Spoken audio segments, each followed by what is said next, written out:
Msikilizaji, hii ni sehemu ya 3 ya simulizi yetu inaitwa Wivu. Sehemu iliyopita ilikuwa ni sehemu ya 2, na kama utakuwa unakumbuka vizuri pale ambapo tulikuwa tumeishia, ilikuwa ni pale ambapo baada ya Richard kumweleza babake mzee Ken kwamba hakuwa na mpango wa kumwoa binti Judith kwa sababu moyo wake ulikuwa kwa binti mwingine Dina, ambaye naye alikuwa na mpenzi wake wa kuitwa Johnny, ambaye walikuwa katika mpango wa kuoana. Mama Richard ameingilia kati kuseti mipango ya fitina ili tu Dina aolewe na mtoto wake Richard. Bwana, bila shaka kilichoendelea tulikuwa tunakisubiria kwa hamu kubwa sana. Basi kipo hapa katika sehemu ya 3 siku ya leo. Mimi naitwa Felix Mwenda kutokea hapa Simulizi Mixi, na huu ni Wivu tu.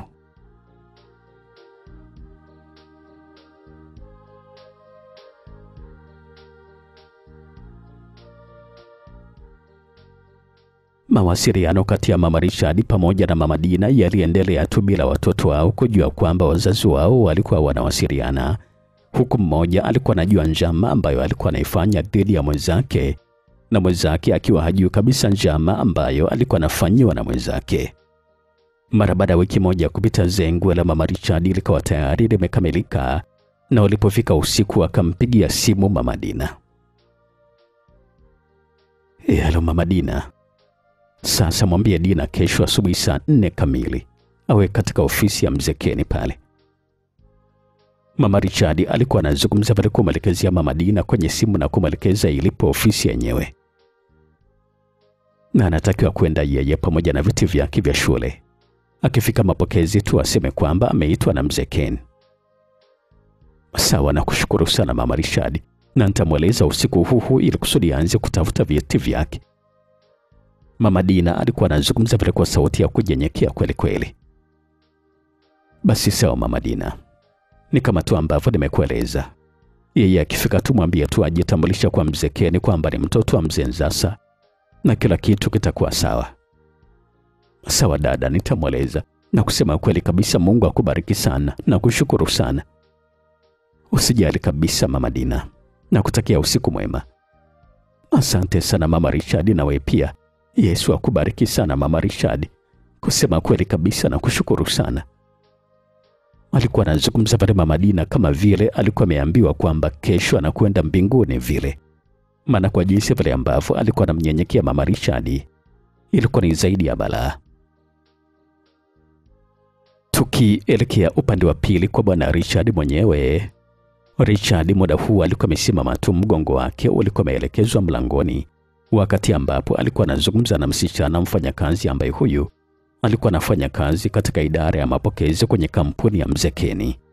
Richard alikuwa amemsindikiza mgeni wake aliyemtoa hadi hapo mapokezi na kuagana naye sekunde chache zilizopita, lakini kabla hajarejea tena ofisini kwake, alikumbuka kwamba asubuhi hii magazeti ambayo alikuwa ameletewa ofisini kwake yalikuwa pungufu. Na sijaliona kabisa gazeti la Flames likiletwa ofisini kwangu leo. Wewe unalo hapo kwako? Richard alikuwa anauliza pale swali kumwelekezea huyo msichana wa mapokezi. Mtu wa magazeti leo kaleta hilo moja tu la Flames, na limepelekwa kwa mkurugenzi moja kwa moja. Msichana wa mapokezi alikuwa anajibu vile. Wakati msichana huyo alipokuwa anajibu swali hilo, mlango wa kuingilia hapo mapokezi uliotengenezwa kwa kioo ulisikika ulikuwa unafunguliwa. Macho ya msichana yule yakavutika kuangalia mlango huo. Kitendo hicho nacho kikamvutia Richard kuangalia kule mlangoni. Wakamwona Dina Nzasa alikuwa anaingia.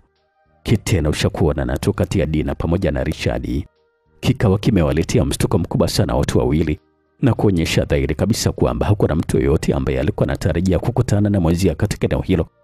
Huko Dina alikuwa anaonyesha wazi kabisa kwamba kabla ya hapo alikuwa hajui kabisa kama Richard naye alikuwa anafanya kazi katika hii ofisi.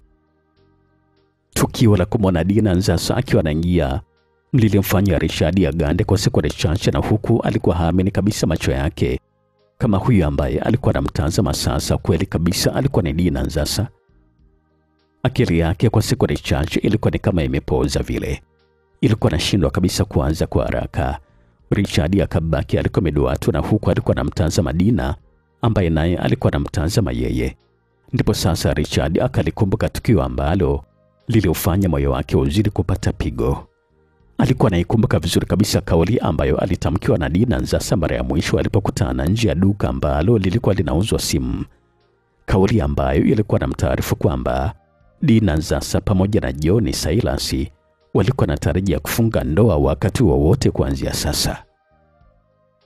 Richard alikuwa anamjua vizuri kabisa John Silas, na wote walishawahi kusoma shule moja ya Azania. Walikutana wakiwa kidato cha kwanza na wakawa darasa moja, lakini walikuwa na ukaribu wa kuwa wanafunzi ambao walikuwa nasoma darasa moja. Walisoma wakiwa pamoja kwa muhula mmoja peke yake, kwa sababu muhula wa pili Richard alihamishwa shule na alikwenda kuendelea na masomo yake nchini Kenya. Lakini pia katika upande mwingine, ujuano wa kujuana kati ya Richard pamoja na Dina ulikuwa ni wa muda mrefu sana, kwa sababu walikuwa wanafahamiana kutoka wapo wadogo kabisa, kutokana na kuishi katika eneo moja na mitaa yao ilikuwa inakaribiana. Wakati Richard alipokuwa kidato cha kwanza, Dina yeye alikuwa darasa la 6. Mwanzo wa Richard kuanza kumtongoza Dina ilikuwa ni wakati ambao Richard alikuwa amerejea likizo kutoka nchini Kenya, na wakati huo alikuwa kidato cha 3 na Dina alikuwa ameingia kidato cha kwanza. Kupatiana kwao kulikosababishwa na Richard kuhamia nchini Kenya kimasomo kulimfanya Richard ayashangae mabadiliko ya ghafla ya kimwili aliyomtokea Dina mara baada ya yeye Richard kurejea nchini kwa ajili ya likizo. Richard alikuwa anamuona Dina kama ambaye alikuwa amekuwa haraka kimaumbile. Umbile zuri la kiki ambalo lilikuwa limejishomoza kwa kuvigawa viungo vya Dina katika hesabu sahihi kulimfanya Richard aingiwa na hisia za matamanio ya kimapenzi dhidi ya jirani yake huyo. Uzuri wa Dina pamoja na umbile lake la kisichana ambalo lilikuwa limeanza kutatanisha wanaume wengine ndilo lilimfanya Richard awe na wakati mgumu wa kushindwa kuzivisha hisia zake na kujikuta kama mtu ambaye alikuwa anapigwa na shambulizi la ghafla, hasa kila pale ambapo alikuwa anakutana na Dina njiani. Hatimaye sasa akashindwa kabisa kujizuia, akaamua kumkabili Dina na kisha kumwambia ukweli. Lakini Dina alimkataa. Richard bado hakukata tamaa. Akabuni mbinu mpya ambayo kwa upande mwingine ilikuwa ni kama ya kitoto. Ilikuwa ni mbinu ya kulitumia jina la babake mzee Keni. Akawa sasa anamwomba Dina aende naye nyumbani kwao na kumwambia kwamba babake angefurahia sana kama angemwona naye. Richard alikuwa anafikiria kwamba Dina angekubali huo mwito wa kwenda nyumbani kwao.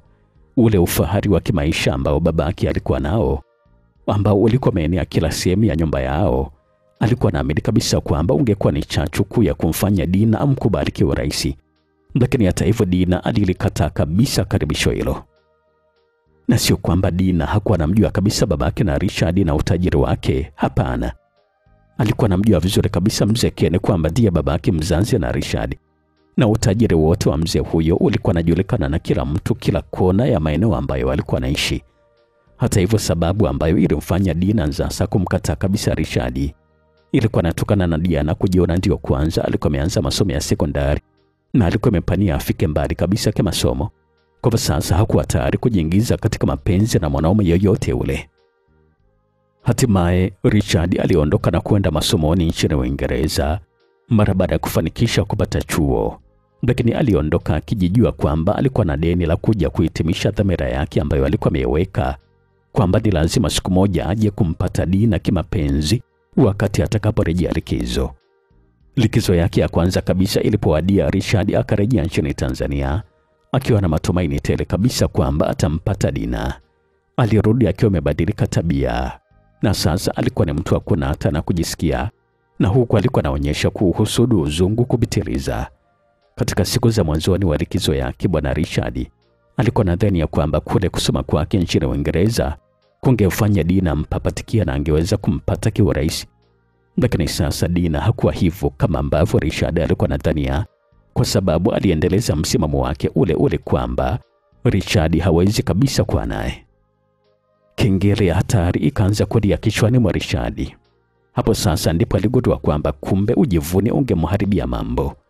Akajibadilisha kutoka kwenye tabia ya ujivuni na kuingia kwenye tabia ya kuwa mpole, na sasa alikuwa ni mnyenyekevu sana mbele ya Dina. Akaipuka kuzungumza stori za mapenzi kila pale ambapo alikuwa anakutana naye, na sasa alianza kuzungumza stori za matukio ya kusisimua yaliyopo na yale ambayo alikuwa anatokea nchini Uingereza. Stori hizo zenye mchanganyiko wa kutoka kwenye matukio halisi na historia nyingine za kuvutia ambazo alikuwa anaziangalia kutokea kwenye dokumentari mbalimbali pamoja na vipindi vya TV, huku akiwa na muda kuvielezea kwa ufasaha, vilionekana wazi kabisa kwamba ni kweli vinaanza kumwingia na kumvuta Dina. Hali ikaanza kubadilika ghafla tu. Dina alianza kuyafurahia mazungumzo hayo kila pale ambapo alikuwa anakutana na Richard. Ukaribu wao ukazidi zaidi, na Richard akajaribu kuitumia tena nafasi hiyo kumtaka Dina afike nyumbani kwao, lakini Dina bado hakuwa tayari kabisa kwa hilo. Hata hivyo, wahenga wanasema kwamba mkaa pamoja na waridi basi hunukia waridi. Ukaribu huo ukaanza kuleta mabadiliko. Mwelekeo wa kuelekea kwenye mapenzi ukaanza kimya kimya. Ilifika mahali ikawa halahala, mti na macho. Richard alikuwa anakaribia kabisa kufanikiwa kumpata Dina kimapenzi.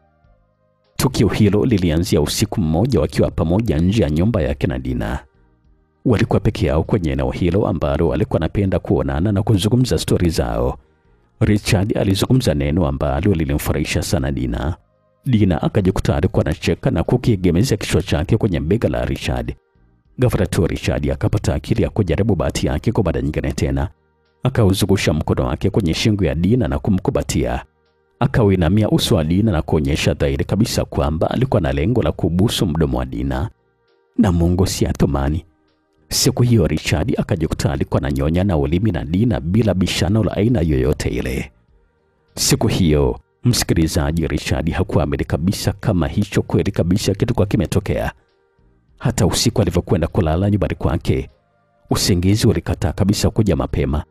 Muda wote alijikuta alikuwa anafikiria tu hilo tukio na kuwa kama gurudumu la santuri ya video ambayo ilikuwa inajirudia kichwani mwake. Lakini sasa bahati hiyo ilikuja kuharibiwa na marafiki zake ambao walikuwa ni watoto wa matajiri kama alivyo yeye. Badala ya kuendelea na mkakati uliotulia uliomletea matunda kwa Dina, Richard alianza kukosa utulivu.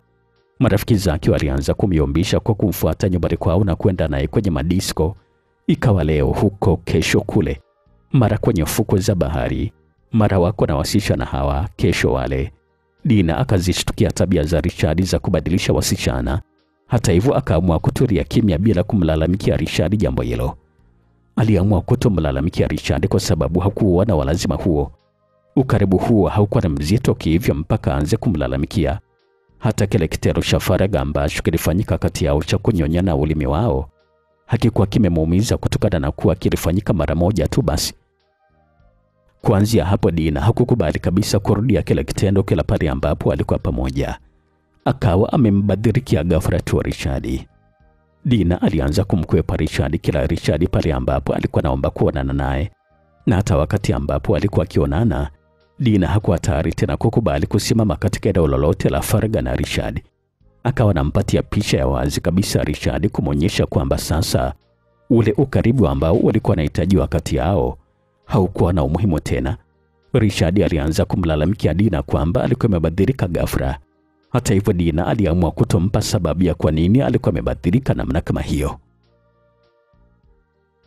Kugundua kwamba sasa Richard hakuwa anatakiwa na Dina kulianza kumchanganya mno kijana huyo kutoka kwenye familia tajiri. Lakini kile ambacho kilikuja kumchanganya zaidi ilikuwa ni kule kutojua sababu iliyomfanya Dina abadilika namna kama hivyo ghafla na kumkataa bila kumtamkia. Matumaini ya mahusiano yao mara baada ya tukio la kuzikutanisha ndimi zao, aliona wazi kabisa kwamba yalikuwa yanateleza mikononi mwake mwenyewe, huku juhudi za kuzuia hilo lisitokee zilikuwa zinapoteza dalili zote. Hapo sasa ndio ulikuwa ni mwanzo, na huo ndio ulikuwa ni mwanzo wa Richard kugundua kile ambacho alikuwa akijui mwanzo, kwamba kitendo cha kukataliwa na Dina kilikuwa ni jambo ambalo halikuwa limekubalika kwake. Mapenzi ya kumpenda Dina yalikwisha kumwingiza kichwa kiasi cha kujiona hawezi kabisa kujitoa. Na huo ndio ulikuwa ni mshtuko ambao Richard hakuwa ameutarajia. Likawa ni pigo kwake kukataliwa mara baada ya kupenda. Akajaribu sana kuomba aina zote za misamaha katika dunia, lakini bado Dina hakuonyesha kabisa dalili ya kurejea nyuma kwenye maamuzi yake ambayo alikuwa amechukua. Na wakati bado akiwa katika jitihada zote za kutaka kulirudisha tena penzi kwa Dina, likizo nayo ambayo ilikuwa inamweka nchini Tanzania ilikwisha. Richard akarejea tena nchini Uingereza kuendelea na masomo bila mafanikio yoyote ya kurudisha tena uhusiano wake na Dina. Kurudi kwake nchini Uingereza Richard kukaonyesha ni namna gani alikuwa ameshanganyikiwa na penzi ambalo lilikuwa limevurugika ghafla tu. Tukio la kunyonyana ndimi na Dina lilikuwa linaendelea kuleta jinamizi ambalo halikuwa linaisha katika maisha yake. Richard alianza kupiga simu za mara kwa mara, hasa za usiku, kutoka Uingereza kumpigia Dina Tanzania. Alikuwa anambembeleza na kulalamika, na huku alikuwa anamsihi Dina amweleze sababu ya kumgeuzia kibao. Lakini bado Dina hakuonyesha kabisa hasira, wala hakuwa anaonyesha kabisa kinyongo wakati wowote ambapo alikuwa anapokea simu za Richard. Alikuwa anamsikiliza tu Richard vile ambavyo alikuwa anahangaika na maneno. Dina alikuwa anang'ang'ania msimamo wake wa kutokumwambia Richard sababu ya kumkataa, zaidi ya kumwambia tu kwamba aliamua tu iwe basi ndo hivyo ikawa basi. Na hiyo ilikuwa ni kauli ambayo kusema kweli kabisa ilikuwa namtesa mno Richard wakati wote. Umbali ambao ulikuwepo kati yake na Dina sasa ulikuwa ni kikwazo kingine kwake.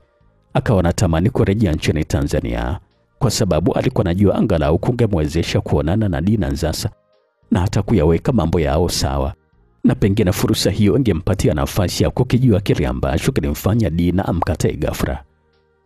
Hata hivyo, mawazo hayo yakabaki kwa ni jambo ambalo halikuwa linawezekana kabisa kutekelezeka, kwa sababu ni kweli kabisa asingeweza kurejea Tanzania na kuacha masomo huko nchini Uingereza.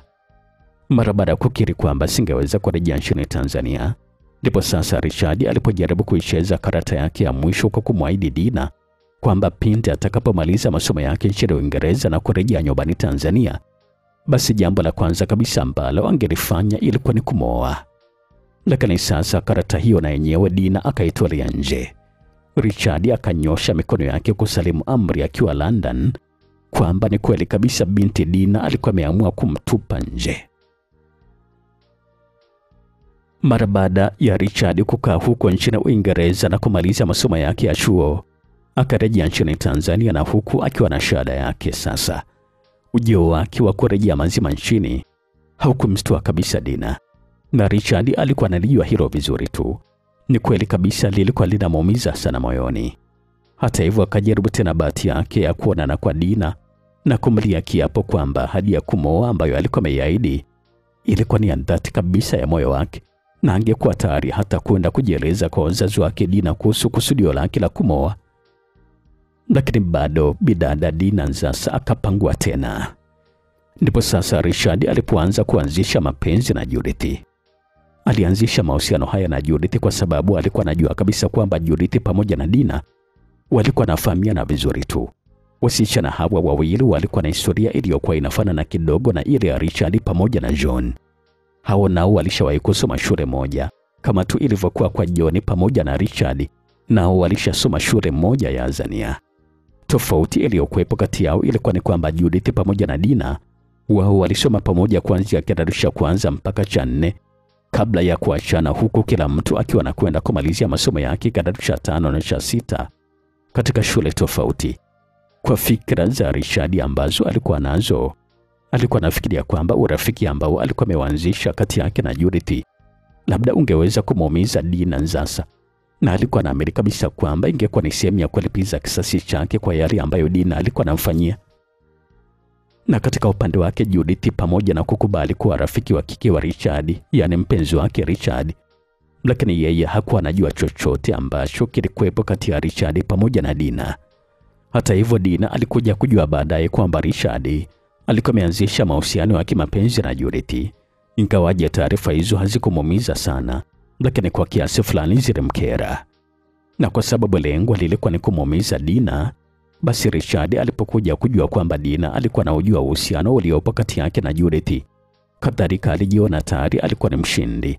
Jambo hilo likamfanya Richard kuimarisha mahusiano yake na Judith, kwa sababu alikuwa anakwenda naye kila mahali na kumtambulisha kwa kila mtu ambaye alikuwa anamjua, na huku akiwa anaamini kabisa kwamba mahusiano hayo yangeleta gumzo ndani ya jiji lote la Dar es Salaam na ungekuwa ni mfano wa kuigwa kwa watu wanaopendana.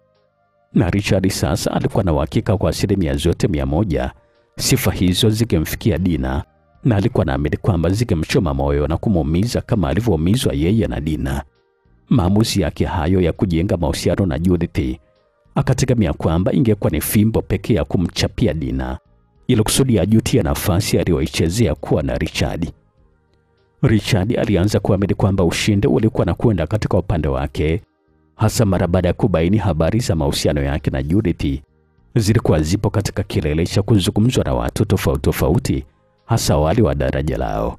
Isitoshe pia wengine wakawa wanazidisha na kutia chumvi na kutangaza kwamba wawili hao walikuwa karibuni kufunga ndoa.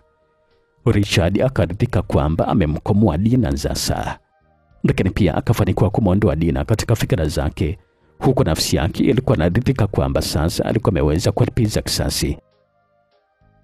Lakini sasa, pamoja na kuamini kwamba ameweza kuitimiza nadhiri ya kumuumiza Dina moyo, na yeye mwenyewe kuanza kusahau ule ulazima wa kumwona Dina ni sehemu muhimu ya maisha yake, lakini bado Richard alikuwa nakiri katika moyo wake kwamba adhabu ambayo alikuwa ameipata na kuitumikia kutokea kwa msichana huyo ilikuwa ni kubwa na ilimuumiza sana moyo, na akajionya kwamba wakati mwingine hatakiwi kabisa kufikia hatua ya kumpenda mwanamke mwingine kama ambavyo alikuwa amempenda Dina, ambaye alikuwa amemwachia kovu katika moyo wake, kovu ambalo lilikuwa limesababishwa na jeraha la kupenda. Lakini sasa wakati Richard yuko katika imani hiyo ya kwamba alikuwa ameweza kuitekeleza nadhiri yake, ghafla bila mategemeo Richard akajikuta alikuwa anaingia katika mshtuko mwingine wa mwaka asiyotarajia, hasa pale ambapo alipobaini kwamba kovu hilo ambalo lilikuwa limeachwa na Dina katika moyo wake, na kumbe bado kidonda chake kilikuwa ni kibichi kabisa, na uponaji wake haukuwa ni wa leo wala kesho. Utambuzi huo ulikuja kama siku mbaya kwake. Ilikuwa ni siku ya mwishoni mwa wiki ambayo alikuwa anafurahia akiwa pamoja na mpenzi wake Judith, na ilikuwa ni siku ya Jumapili. Siku hiyo Richard alikuwa anasherehekea mapumziko ya juma la mwisho akiwa na Judith, wakiwa katika hoteli ya BBH ambayo hii iko nje kidogo ya Dar es Salaam, kando mwa fukwe ya bahari ya Hindi. Na hiyo ilianza wakati Richard alipokuwa anatoka chooni akimrudia Judith ambaye alikuwa amemwacha na punga upepo ufukweni.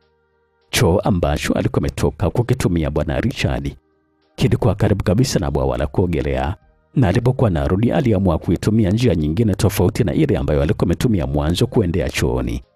Njia hiyo ambayo alikuwa ameamua kurudi nayo ilikuwa inapita karibu na hilo bwawa la kuogelea, tofauti na ile ya mwanzo ambayo ilikuwa inapita mbali kabisa na bwawa, lakini pia ilikuwa ni njia ya mzunguko mpaka kufika chooni. Na ghafla wakati alipokuwa anarudi kutoka chooni, Richard alimuona John Silas. John alikuwa amevaa bukta pekee katika mwili wake ambao ulikuwa umelowa maji kuonyesha muda mfupi uliopita alikuwa ametoka kuogelea. Alikuwa anatokea kwenye bana, huku alikuwa amezibeba glasi mbili za vinywaji vya aina moja ambavyo vilikuwa na rangi ya kijani. Na kitendo cha kumwona tu John Silas kilimfanya Richard kutaka kumuita pale pale, na sababu ya kutaka kumuita ilikuwa ni kwamba walikuwa hawajaonana kwa muda mrefu sana. Lakini akasita kuitekeleza dhamira yake ya kumuita John mara baada ya kumwona msichana ambaye alikuwa hatua kadhaa mbele yake, huku mgongo wa msichana huyo ulikuwa umeelekea kwake, na huku alikuwa amekaa kwenye kingo za bwawa la kuogelea, na nywele zake zilikuwa zimelowana, huku miguu yake alikuwa ametumbukiza kwenye maji. Msichana huyo alikuwa amevaa bikini ya kuogelea ambayo ilikuwa ni chupi tu na sidiria, na alikuwa amegeuka kuangalia nyuma na kutabasamu mara baada ya kumwona John alikuwa anakuja. Richard alisimama ghafla tu mara baada ya kugundua kwamba huyo msichana ambaye alikuwa anamtazama alikuwa ni Dina Nzasa. Bila ya kukusudia kufanya uamuzi huo, Richard akajikuta alikuwa anarudi kinyume nyume kama ambaye alikuwa ameona jambo la hatari. Akabadilisha njia, na huku alikuwa anaendelea kumwangalia Dina Nzasa vile ambavyo alikuwa anampokea John glasi iliyokuwa na kinywaji, na kisha John akajiunga kukaa pembeni mwa Dina, na miguu yake alikuwa anaitumbukiza kwenye maji pia. Kitendo cha John kukaa karibu kabisa na Dina namna kama ile kuliyafanya mabega yao yagusane. Dina akatumia bega lake kuligonga bega la John kiushikaji, na kitendo hicho hakikuwa na nguvu iliyotumika. Lakini John akafanya igizo kama ambaye alikuwa amesukumwa kwa nguvu hivi. Akayomba kidogo kuonyesha kwamba alikuwa ameumbishwa na msukumo wa bega la Dina, na kisha akamtazama Dina ambaye huyu alikuwa anamtazama kwa ncha za macho yake, na huku alikuwa anatabasamu. John naye akatabasamu, na kisha wote wawili wakazikutanisha papi za midomo yao na kubusiana kwa mara moja. Tukio hilo ambalo Richard alikuwa analitazama mubashara kabisa lilimwacha katika maumivu makali yaliyomchanganya kichwa. Ilikuwa ni vigumu sana kwake kusadikisha yale ambayo alikuwa yanatokea, kwamba ilikuwa ni sehemu ya mkanganyiko tu wa mawazo ambayo alikuwa anamjengea taswira ambazo hazikuwepo kutokana na jinamizi la kuachwa na Dina, ama alikuwa ndotoni anaota ndoto hiyo ya kutisha ya kumuumiza. Yote haya ambayo alikuwa anayaona Bwana Richard aliyapinga kwa kuamini kwamba hayakuwa kwenye ithibati ya matukio ya kweli. Hakukubali kabisa kama eti yule ambaye alikuwa amemwona alikuwa ni rafiki yake wa muda mrefu Johnny Cyrus, na yule ambaye alikuwa naye eti alikuwa ni Dina Nzasa, mwanamke wa ndoto yake. Lakini pili, hakuwa nakiamini kabisa kile ambacho kilikuwa kinamdhihirisha kichwani mwake kwamba kama ni kweli kabisa hawa ambao walikuwa wamewaona walikuwa ni Johnny Cyrus pamoja na Dina Nzasa, basi kile ambacho kinamdhihirishia hapa ni kwamba watu hawa walikuwa ni wapenzi, na tena ilikuwa inaonyesha kwamba ni wapenzi wa muda mrefu. Richard akakubali kujiondoa katika uhayawani wa kukata ukweli ambao ulikuwa unatokea mbele yake. Akakiri wazi kabisa kwamba hapo hakuwa ndotoni na kila kitu ambacho alikuwa anakiona kilikuwa ni kweli. Lakini pia hakujua kabisa kile ambacho kilikuwa kinamuumiza kilikuwa ni kitu gani. Kwamba ilikuwa ni kweli kumwona Dina akiwa na mwanaume mwingine, ama ilikuwa ni kumwona Dina Nzasa akiwa pamoja na Johnny Cyrus, rafiki yake wa muda mrefu. Hapo ndipo sasa alipogundua kwamba kitu ambacho kilikuwa kinamuumiza ilikuwa ni kugundua kwamba Johnny Cyrus alikuwa ni bwana wake na Dina Nzasa. Mwanzo alikuwa anatarajia kwamba kitendo chake cha kumchukua Judith na kumfanya kuwa mpenzi wake kingemfanya Dina alipize kisasi kwa kumtafuta bwana wa uhakika na mwenye uwezo wa kipesa kama ambao alikuwa nao yeye. Kamwe hakuwa ametarajia kabisa Dina na uzuri wake ambao alikuwa nao eti angeweza kumkubali mtu kama Johnny Cyrus, mtu mwenye maisha ya kawaida kabisa ambayo alikuwa anaendeshwa kwa kutegemea ajira yenye kipato cha wastani. Richard akajikuta alikuwa anaishiwa nguvu. Akashusha pumzi na kusikitika tu peke yake, na akarejea pale ambapo alikuwa amemwacha mpenzi wake Judith. Kero ya aina ya maisha ambayo alikuwa nayo Johnny Cyrus bado ilikuwa inaendelea kumsurubu sana Richard. Alikuwa anamshangaa sana Dina Nzasa kwamba alikuwa ameweza vipi kumkubali mwanaume ambaye yeye kitu pekee ambacho alikuwa na miliki ilikuwa ni bodaboda. Akaulinganisha utofauti ambao ulikuwepo kati yake na Johnny. Yeye alikuwa ni mtoto wa tajiri mwenye kuchezea utajiri wa babake vile ambavyo alikuwa anautaka. Utajiri ambao ulikuwa unampatia umiliki wa kubadilisha magari ya kifahari muda wote ambao alikuwa anataka. Isitoshe pia alikuwa ni mrithi mtarajiwa wa mali zote za babake mzee Ken kipindi akifariki. Alikwisha kuonana na Johnny Cyrus barabarani zaidi ya mara 3 wakati yeye akiwa anaendesha gari lake la kifahari na Johnny akiwa katika bodaboda yake, na alikuwa amekifunika kichwa chake kwa kofia ngumu ya helmet. Utofauti huu wa kimaisha kati yake Richard pamoja na Johnny Cyrus, Richard alikuwa anaona moja kwa moja ungempatia turufu ya ushindi katika hii vita ya mapenzi. Lakini sasa haikuwa ni kama hivyo ambavyo alikuwa anatarajia, kwa sababu ni Johnny Cyrus ndiye ambaye alikuwa anaonekana wazi kabisa kwamba alikuwa ni mshindi. Na hilo lilikuwa ni pigo kubwa sana kwa Richard. Pigo ambalo lilimfanya aanze kumchukia hata rafiki yake wa zamani Johnny Cyrus na kumwona kwamba sasa alikuwa ni adui yake nambari 1. Kwa sababu hakuwa naamini kabisa kwamba mtu mwenye maisha aina ya Johnny Cyrus eti anaweza kumshinda na kumpata mrembo Dina Nzasa. Fikra hizo zikamweka katika ubishi wa kutokukubali kabisa kushindwa.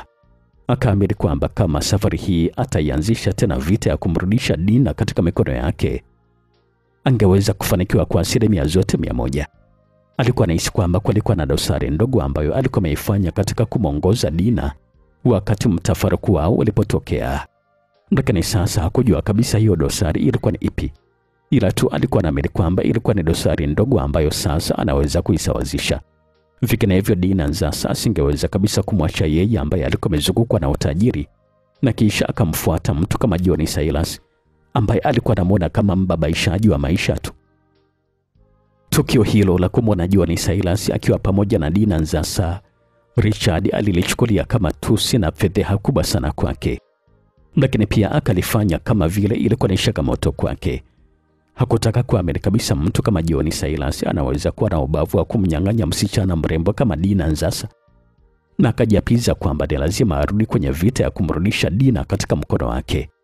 Na tukio hilo likaendelea kumtesa na kujikuta alikuwa anakosa kabisa amani. Kwa mara ya kwanza kabisa Richard akajikuta alikuwa anakiri kwamba uamuzi wake wa kumchukua Judith kama njia ya kumkomoa Dina Nzasa ilikuwa ni sawa tu na hakuna ambacho alikuwa amefanya. Richard akajiapiza kwamba piga ua, ni lazima tu amrudishe tena Dina Nzasa katika mikono yake kwa gharama zozote zile. Siku chache mara baada ya tukio hilo kutokea hapa ufukweni, ndipo sasa tulipomwona Judith alikuwa anamuuliza swali Richard kuhusu swala la kufunga ndoa. Likawa ni ombi ambalo tayari lilikuwa limeshachelewa kutolewa. Akili ya Richard muda huo ilikuwa imetekwa upya kabisa na penzi la mrembo Dina Nzasa, na huko alikuwa anajitangazia vita ya wazi kabisa dhidi ya John Silas. Kwa sasa wakati Judith anauliza swali kuhusu kuoana kwao, hakujua kabisa akili ya mwenzake Richard yote ilikuwa ni kwa Dina tu, na sasa alikuwa amepanga kumrudisha katika mikono yake. Hatimaye sasa Richard, msikilizaji, akajiingiza katika vita rasmi kabisa ya kumsaka Dina Nzasa. Lakini haikuwa ni rahisi kwa kumvizia barabarani. Kwa mara ya kwanza kabisa akajikuta alikuwa anajilaumu kwa maamuzi yake ya mwanzo ya kuifuta kabisa namba ya simu ya Dina Nzasa siku chache mara baada ya kuanzisha mapenzi na Judith. Kukosekana kwa namba ya simu ya Dina Nzasa kwenye simu yake bwana Richard kukawa ni tatizo jipya tena kwake. Richard akawa hana mtu wa karibu ambaye labda angemwezesha kuipata namba hiyo kwa urahisi. Uwezekano pekee ambao ungemwezesha kuonana na Dina Nzasa kwa urahisi ilikuwa ni kwenda nyumbani kwa Dina. Wazo hilo alilipinga moja kwa moja kwa sababu alikuwa anaona kwamba ulikuwa ni uamuzi wa kujirahisisha na ungetoa nafasi kwa Dina kujiweka kwenye ujivune usiokuwa na lazima pale ambapo angemwona amekuja nyumbani kwao kwa ajili ya kubembeleza penzi. Kikwazo hicho kikamweka Richard kwenye wakati mgumu sana wa kuweza kuonana na Dina. Siku zikaanza kupotea tu, na huku kila siku Richard alikuwa na kutafuta njia ya kuonana na Dina. Wahenga walisema kwamba ukiomba kwa dhati basi unapewa. Ni kweli kabisa, Mungu akampatia Richard bahati ya kuonana na Dina. Walionana bila kutarajia. Ilikuwa na wakati ambao Richard alikuwa anakatiza nje ya duka ambalo walikuwa nauza simu katikati kabisa ya jiji. Akiwa na ukaribu ya mlango wa hilo duka kwa lengo la kupita ili kusudi aendelee tu na safari zake, ndipo Dina naye alikuwa anatoka kutoka kwenye hilo duka. Watu wawili walishtuka. Dina?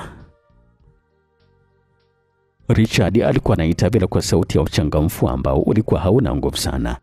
Alikuwa anaogopa kujiamini moja kwa moja. Dina alitabasamu tu na kisha kuzungumza. Habari Richard. Nzuri kabisa Dina, vipi habari za siku nyingi? Poa tu, za kwako? Kusema ukweli kabisa Dina, za kwangu mbaya. Kwa nini tena? Kwa sababu sikuwa nimetarajia kabisa kunikataa kwako kukufanya unichukue kiasi kama hiki Dina. Maana umekuwa sio mtu wa kunitafuta kabisa kwenye simu, japo kusema tu hai. Lakini sasa Richard, unanipatia mimi lawama wakati wewe mwenyewe unafanya kitu kama hicho. Ni lini umeshawahi kunipigia simu kuniambia hai? Mimi natamani sana kukupigia simu Dina, lakini sasa naogopa sana kutonesha jeraha ambalo umeniachia katika moyo wangu. Ukweli ni kwamba bado nakupenda sana Dina, tafadhali sana. Lakini sio vizuri kabisa Richard kama Judith atakusikia unazungumza kauli kama hizo kwangu. Lakini mimi Judith siko naye tena Dina. Unasemaje Richard, kwamba Judith huko naye? Ndio Dina, tumeshaachana tayari. Kwa nini mmeachana? Kusema kweli kabisa Dina, bado hajapatikana mtu wa kuziba nafasi yako miaka yote hii. Bado nakupenda sana Dina. Alikuwa anazungumza pale Richard. Kauli hiyo ikamfanya Dina atoe kicheko kama mtu ambaye alikuwa anaguna hivi. Kwa sasa Richard, inamaanisha kwamba kumbe huna habari au? Alikuwa anauliza pale swali Dina. Richard alionyesha kushangaa kidogo na swali hilo. habari gani tena Dina ambayo unaizungumzia hapa? Alikuwa anauliza pale swali Richard. Hapo ndipo sasa Dina alipomweleza Richard kwamba alikuwa anatarajia kuolewa na John Silas siku chache tu zijazo.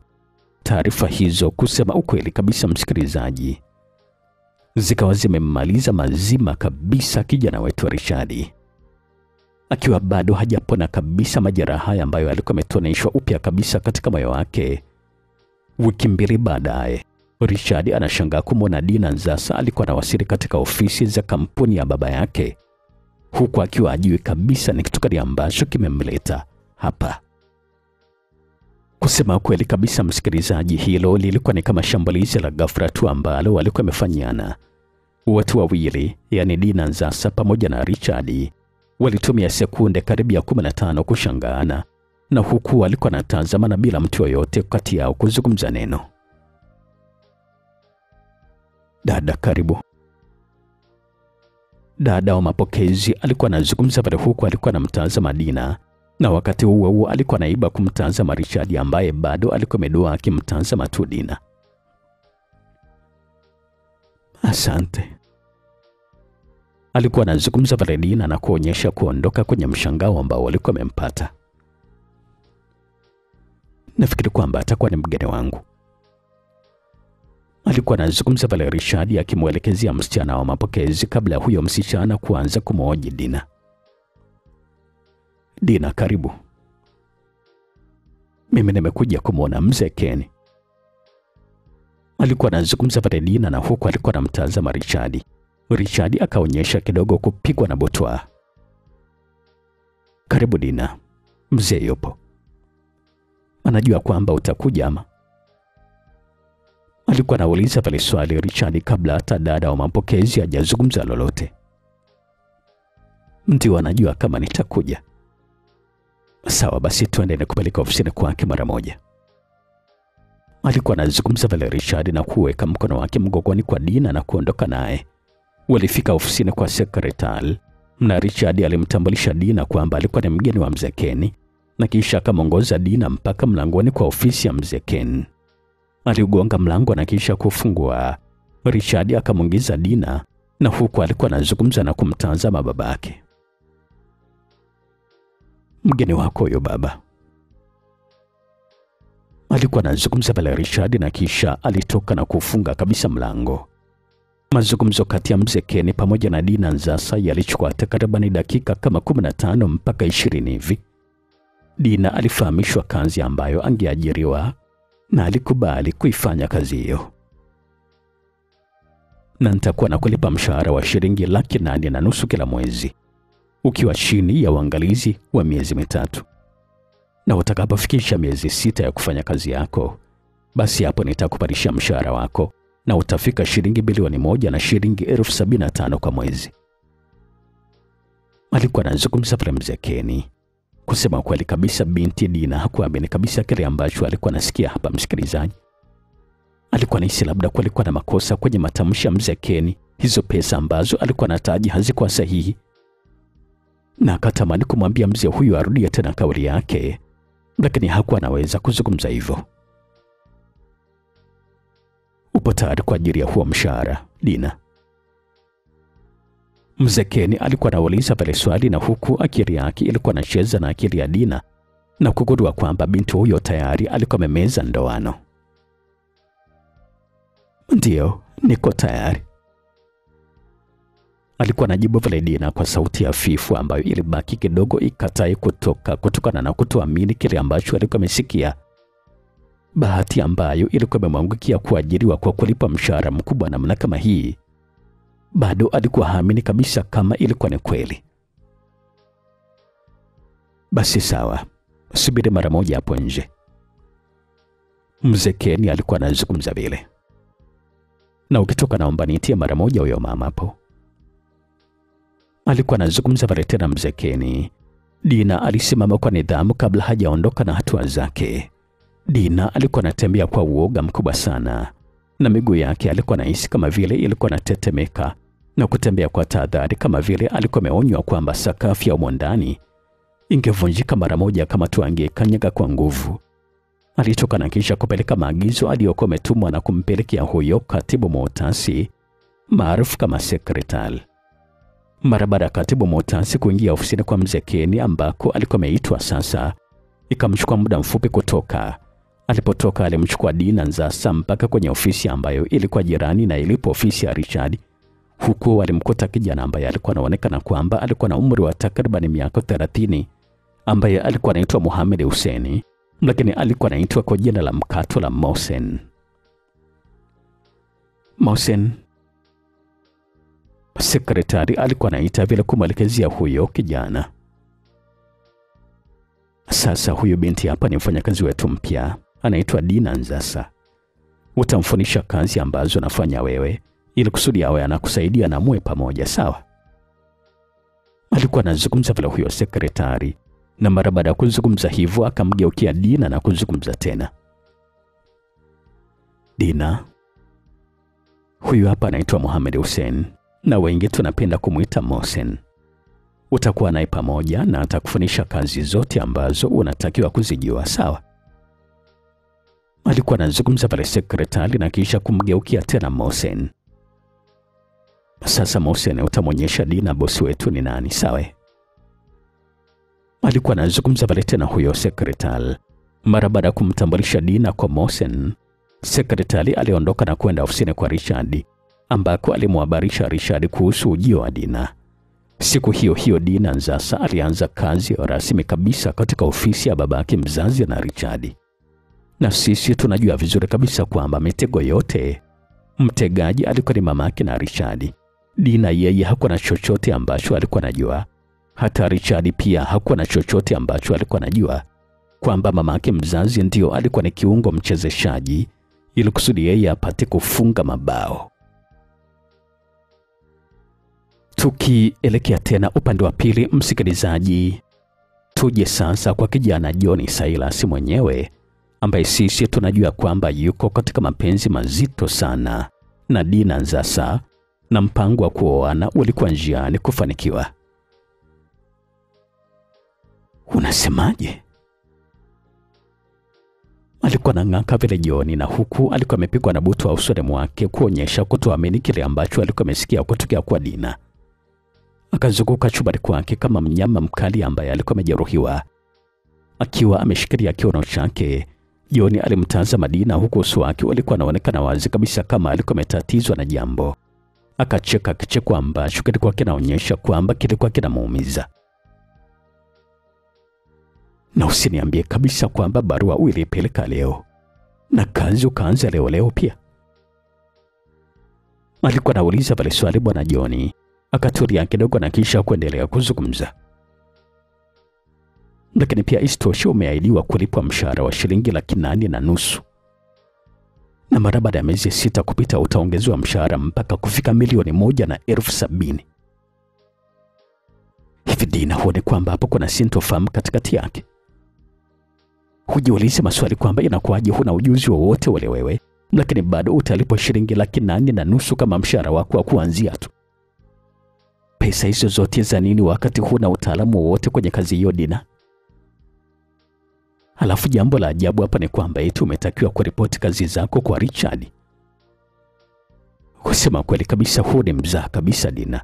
Huu naona kabisa kwamba ni mzaha. Mzaha kivipi tena John? Wakati ulivyoambiwa kwamba uandike barua ya kuomba kazi, ulikuwa unajua ni kazi gani ambayo wanakwenda kuifanya katika hiyo ofisi Dina? Hapana, sikuwa najua kabisa ni kazi gani. Kile ambacho nilikuwa natakiwa ni kwamba niandike tu barua ya kuomba kazi na niambatanishe na vyeti vyangu vya shule tu basi. Alikuwa anazungumza pale Dina, na huku alikuwa ananyanyua mabega yake ni kama mtu ambaye hakuwa na hatia. Na ulishawahi kumweleza mamako kwamba kutafutia kazi kwenye kampuni ya babake na Richard? Hapana, sijawahi kabisa kuzungumza naye kuhusu swala hilo. Lakini hiyo sio sababu ya kutonitafutia kazi. Yaani hivi ambavyo nashangaa Dina, sio kwamba sitakiwe ufanye kazi, hapana. Lakini sasa najiuliza maswali kwamba imekuwaje ukapata kazi ghafla tu na kirahisi kama hivyo? Hiyo barua ulivyoiandika ulikuwa umeomba nafasi ya kazi gani? Ama wao ndio walikuwa wanahitaji mtu wa haraka kwenye hiyo nafasi ambayo wamekupatia? Niliandika kwamba naomba kazi yoyote ile. Nafikiri kwamba elimu yangu ya kidato cha 6 labda ndio imefanya wakubali kunipatia mshahara huo mkubwa. Alikuwa anazungumza pale Dina. Joni alicheka kicheko cha dhihaka na kisha kusikitika tu. Mshahara waliokuahidi kukupatia shilingi 8,500 kwa mwezi kwa kuanzia haupishani kabisa na mshahara wa mhitimu wa chuo kikuu ambaye ameondoka na shahada yake. Simbuse kidato chako cha 6 tu ukiwa umekosa hata alama za kukupeleka chuo kweli kabisa Dina. Lakini tuachane na hilo. Pia bado hauna ujuzi wowote wa kazi ambao unaijua Dina, zaidi ya kumaliza tu na kupata cheti chako cha form 6 tu basi. Alafu eti leo wanakuja kusema kwamba wanakulipa mshahara wa 8,500. Huo naona kabisa kwamba ni mzaha Dina. Naona kabisa kwamba ni mzaha, na ni lazima tu kwamba hapa katikati kuna namna. Alikuwa anazidi kuzungumza pale bwana John Sailasi. Uso wake Dina sasa ulikuwa kama umegwaya hivi. Alimtazama mpenzi wake John na kisha kuzungumza kwa sauti ya utetezi. Labda pengine itakuwa ni kwa sababu mama yangu pamoja na mke wa mzee Ken ni marafiki. Ni muda gani umepita toka mimi na wewe tumeanza mahusiano Dina? Ni muda mrefu sana mpaka sasa. Muda huo wote hujawahi kabisa kuniambia kama mama yako na mamake na Richard. Mimi simuiti mke wa mzee Ken, namuita mamake na Richard. Sioni sababu ya kuzunguka hata kidogo. Hujawahi hata siku moja kunitamkia wazi kwamba hao watu wawili ni marafiki. Nakumbuka ulishawahi kuniambia kwamba kuna wakati mamako aliwasaidia wao kupata hati ya kiwanja kutoka kwenye wizara ya ardhi ambako mamako anafanyia kazi. Basi hakuna chochote ambacho aliwahi kuniambia tena. Alafu leo unakuja kunieleza kwamba eti hao watu wawili ni marafiki. Dina, au ni kwa sababu ya kupata hiyo kazi mama? Kwa sasa John, wewe unafikiri kwamba mimi nimepata hii kazi kwa sababu ya Richard, si ndio? Ama kuna sababu nyingine? Alikuwa anauliza pale swali Dina. Akacheka kicheko kifupi cha karaha ambacho kilikuwa kinaudhi, na kisha akaendelea kuuliza maswali. Yaani haya yote ambayo unazungumza hapa John, unakuwa unamaanisha kitu gani? Yaani mimi kukubali kufanya kazi kwenye kampuni ya mzee Ken, maana yake ni kwamba hiyo kazi kanafanyia mpango Richard, si ndio?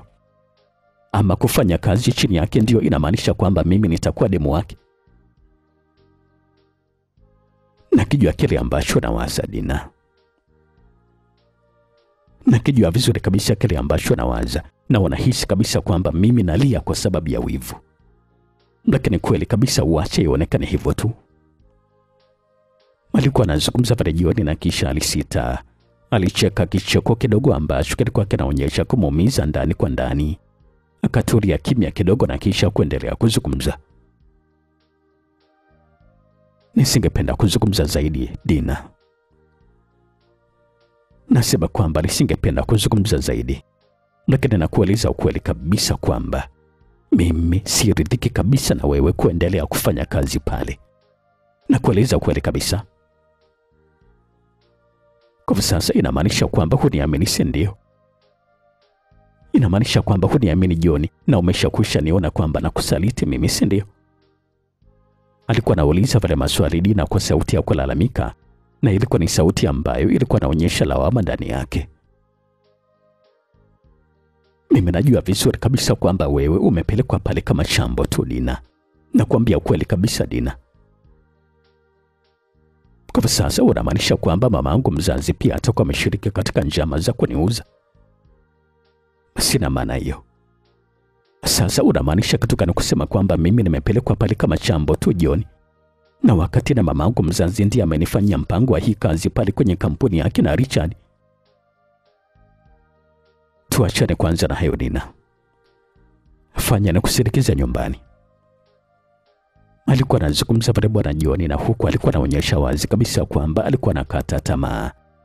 Dina alishusha pumzi kwa nguvu na kisha aliinamisha uso wake chini na kubana mdomo wake.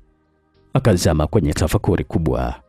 Ilikuwa ni siku ya kwanza kabisa Dina akiwa ameanza kazi leo, lakini pia ilikuwa ndio siku ya kwanza kabisa hiyo kazi ambayo alikuwa ameanza ilikuwa inamuingiza katika mgogoro wa staili kama hii na mpenzi wake John.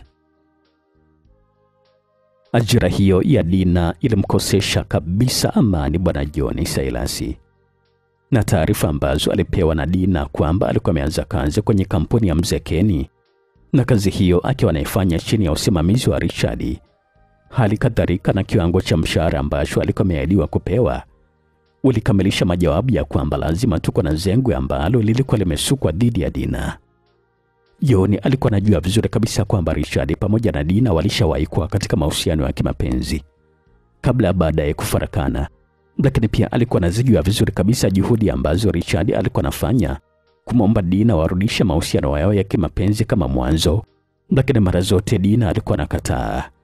Na taarifa hizo John alikuwa ameambiwa na Dina mwenyewe katika mazungumzo yao ya kawaida, huku Dina akiwa anaapa kwamba hajawahi kabisa kutembea na Richard, lakini alikuwa nakiri kabisa kwamba mahusiano yao yalikuwa ni aina ya mahusiano ya kimapenzi. Tukio la kuambiwa taarifa hizo lilitokea siku za mwanzoni kabisa za mapenzi yao, na ilikuwa ni mara baada ya John kujua mahali ambapo ilikuwepo jomba yake na Dina Nzasa. Ilikuwa ni jirani kabisa na pale ambapo Richard alikuwa anaishi. John akamweleza Dina kwamba yeye pamoja na Richard walishawahi kusoma shule moja darasa moja walipokuwa kidato cha kwanza katika shule ya sekondari ya Zania kabla Richard hajahamia nchini Kenya kwa masomo. Ndipo sasa Dina naye alipomweleza John mahusiano yaliyokuwepo kati yake na Richard kabla hawajaja kufarakana baadaye. Kwa kipindi hicho chote, ingawaje John baadhi ya wakati alikuwa anaonana na Richard, hususan mara baada ya Richard kurejea kutoka nchini Uingereza kwa masomo, lakini John hakudiriki kabisa kumtamkia Richard kwamba alikuwa na mahusiano ya kimapenzi na Dina. Na sababu iliyomfanya John asimweleze rafiki yake Richard kwamba alikuwa katika mahusiano na Dina ilikuwa ni kutokana na kwamba hawakuwa ni watu wa ukaribu kiurafiki, zaidi ya kule kujuana kwamba walishawahi kusoma shule moja, kidato kimoja na kwa mwaka mmoja. Pamoja na kutomwambia kutokana na sababu hiyo, lakini sababu nyingine iliyomfanya asimgusie lolote ambalo lilikuwa linahusu mahusiano yake na Dina ilikuwa ni kwamba John hakutaka Richard aujue uhusiano huo kati yake na Dina, kwa kuhofia kama Richard angejua basi angeweza kuianzisha vita ya kumgombea Dina Nzasa, na yeye John alikuwa anahisi kwamba angeshindwa vita hiyo kutokana na kwamba Richard alikuwa ni mtoto wa tajiri na alikuwa na uwezo na vishawishi vyote ambavyo labda vingemfanya Dina kurejea tena kwake. Tokea wakati huo John alipokuwa akimsikia Dina akilalamika kwamba Richard alikuwa bado anamsumbua kwa kumfuatafuata, akajikuta alikuwa anaingiwa na homa ya wasiwasi kwamba huenda siku moja Richard angeweza kufanikiwa kumgeuza mawazo Dina, na Dina angerudisha tena uhusiano wake na Richard na yeye kutoswa. Mawazo hayo kusema kweli kabisa yalikuwa yanamtesa na kumkosesha amani zote bwana John. Msikilizaji, tayari wasiwasi umeshaingia ndani ya penzi la Dina Nzasa pamoja na John Silas. Ni kitu gani ambacho kitaendelea hapa? Sehemu ijayo itakuwa ni sehemu ya 4. Mimi naitwa Felix Mwenda.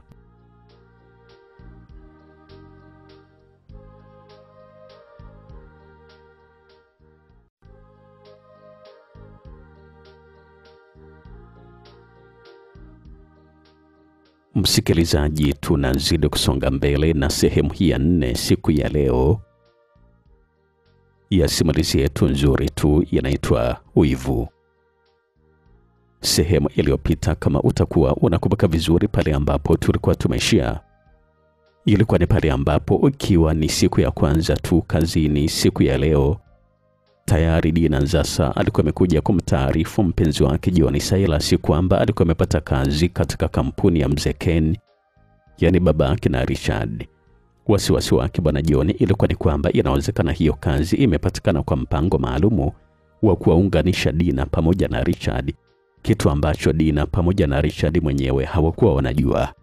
Na ni kweli kabisa, huu wasiwasi wa John ulikuwa sahihi msikilizaji, kwa sababu sisi tunajua vizuri kabisa kwamba mpango wote wa kazi umesukwa na mama yake na Richard, mke wa Ken. Kilichoendelea niko nacho hapa katika sehemu ya 4 siku ya leo. Mimi naitwa Felix Mwenda kutokea Simulizi Mixi.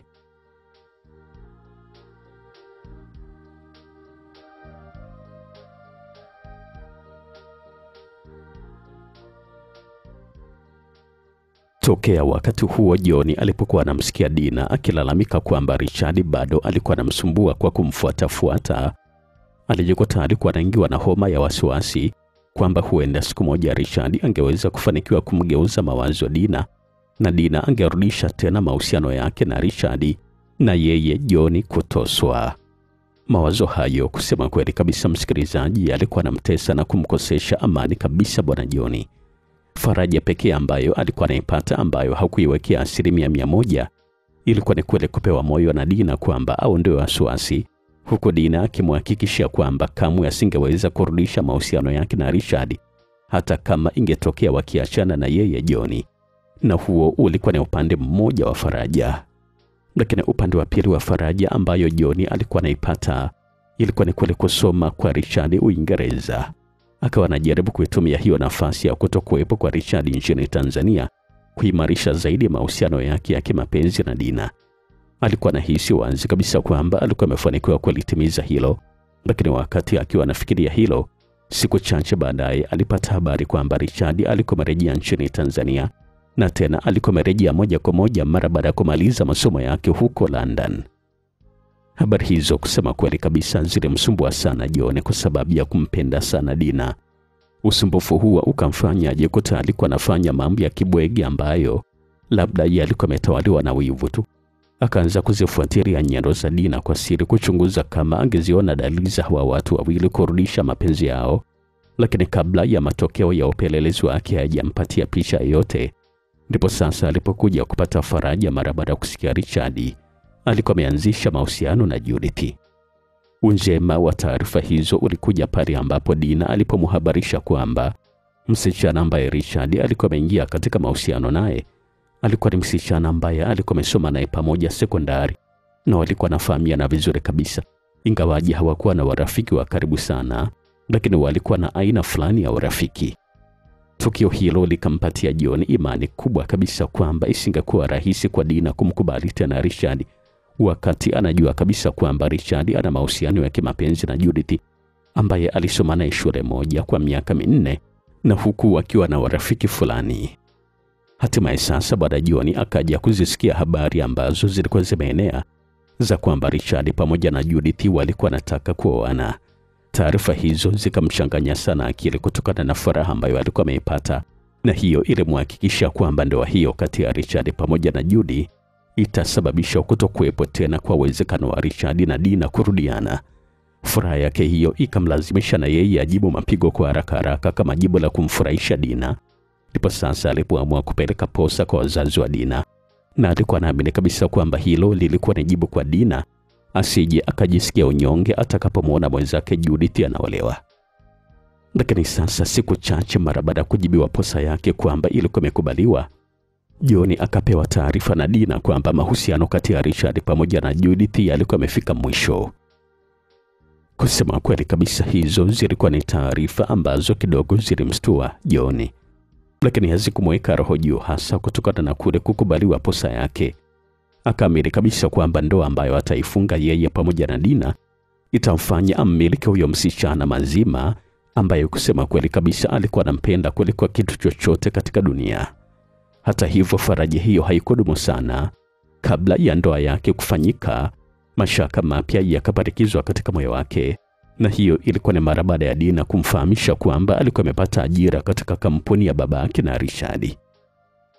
Akiwa ametoka kumsindikiza mpenzi wake Dina na kumfikisha nyumbani kwao, huku kiza kikiwa kimeshaanza kuingia, alipokuwa anarejea nyumbani kwake akiwa ndani ya daladala na akiwa ameiacha bodaboda yake nyumbani kutokana na Dina kuapa kwamba hapandi kabisa bodaboda, John alikuwa amejawa na hofu ya wazi kabisa iliyomkosesha amani katika moyo wake kufuatia hatua ya Dina kukubali kuajiriwa katika kampuni ya babake na Richard.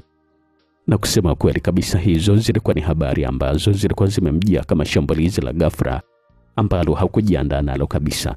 Na laiti kama angekuwa anazifahamu kabla taarifa hizo, angeweza kuweka pingamizi kwa kumshawishi Dina asikubali kabisa kuajiriwa hapo.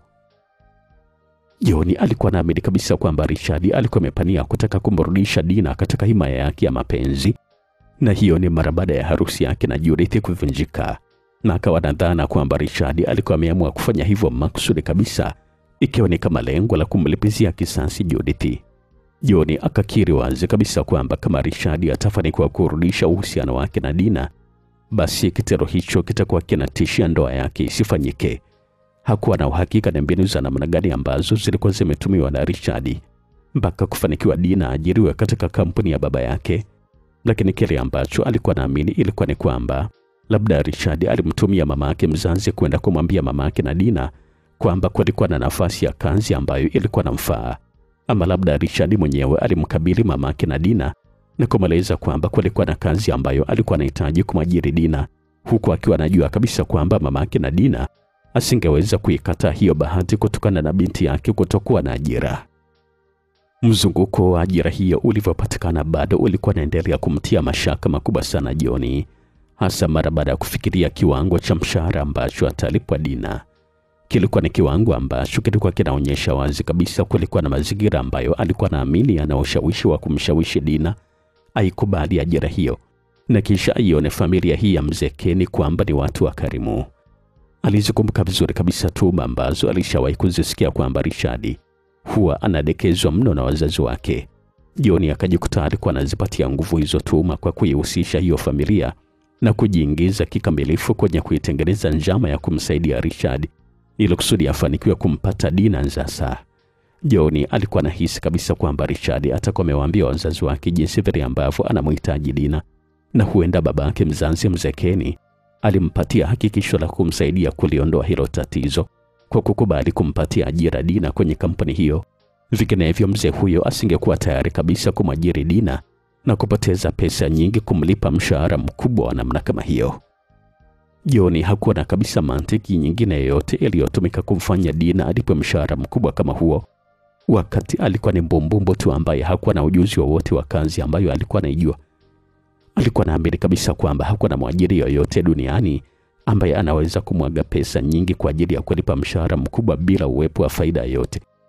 Kwa sasa alikuwa naamini kabisa kwamba Dina hakuwa na faida yoyote kwa mzee huyo kibiashara, na wala hakuwa na thamani ya kulipwa mshahara mkubwa kama huo, isipokuwa alikuwa amelifanya hilo kwa ajili ya kumsaidia tu mwanae Richard ili kusudi ampate Dina, kumfanya Dina awe chini ya uongozi wa Richard kikazi.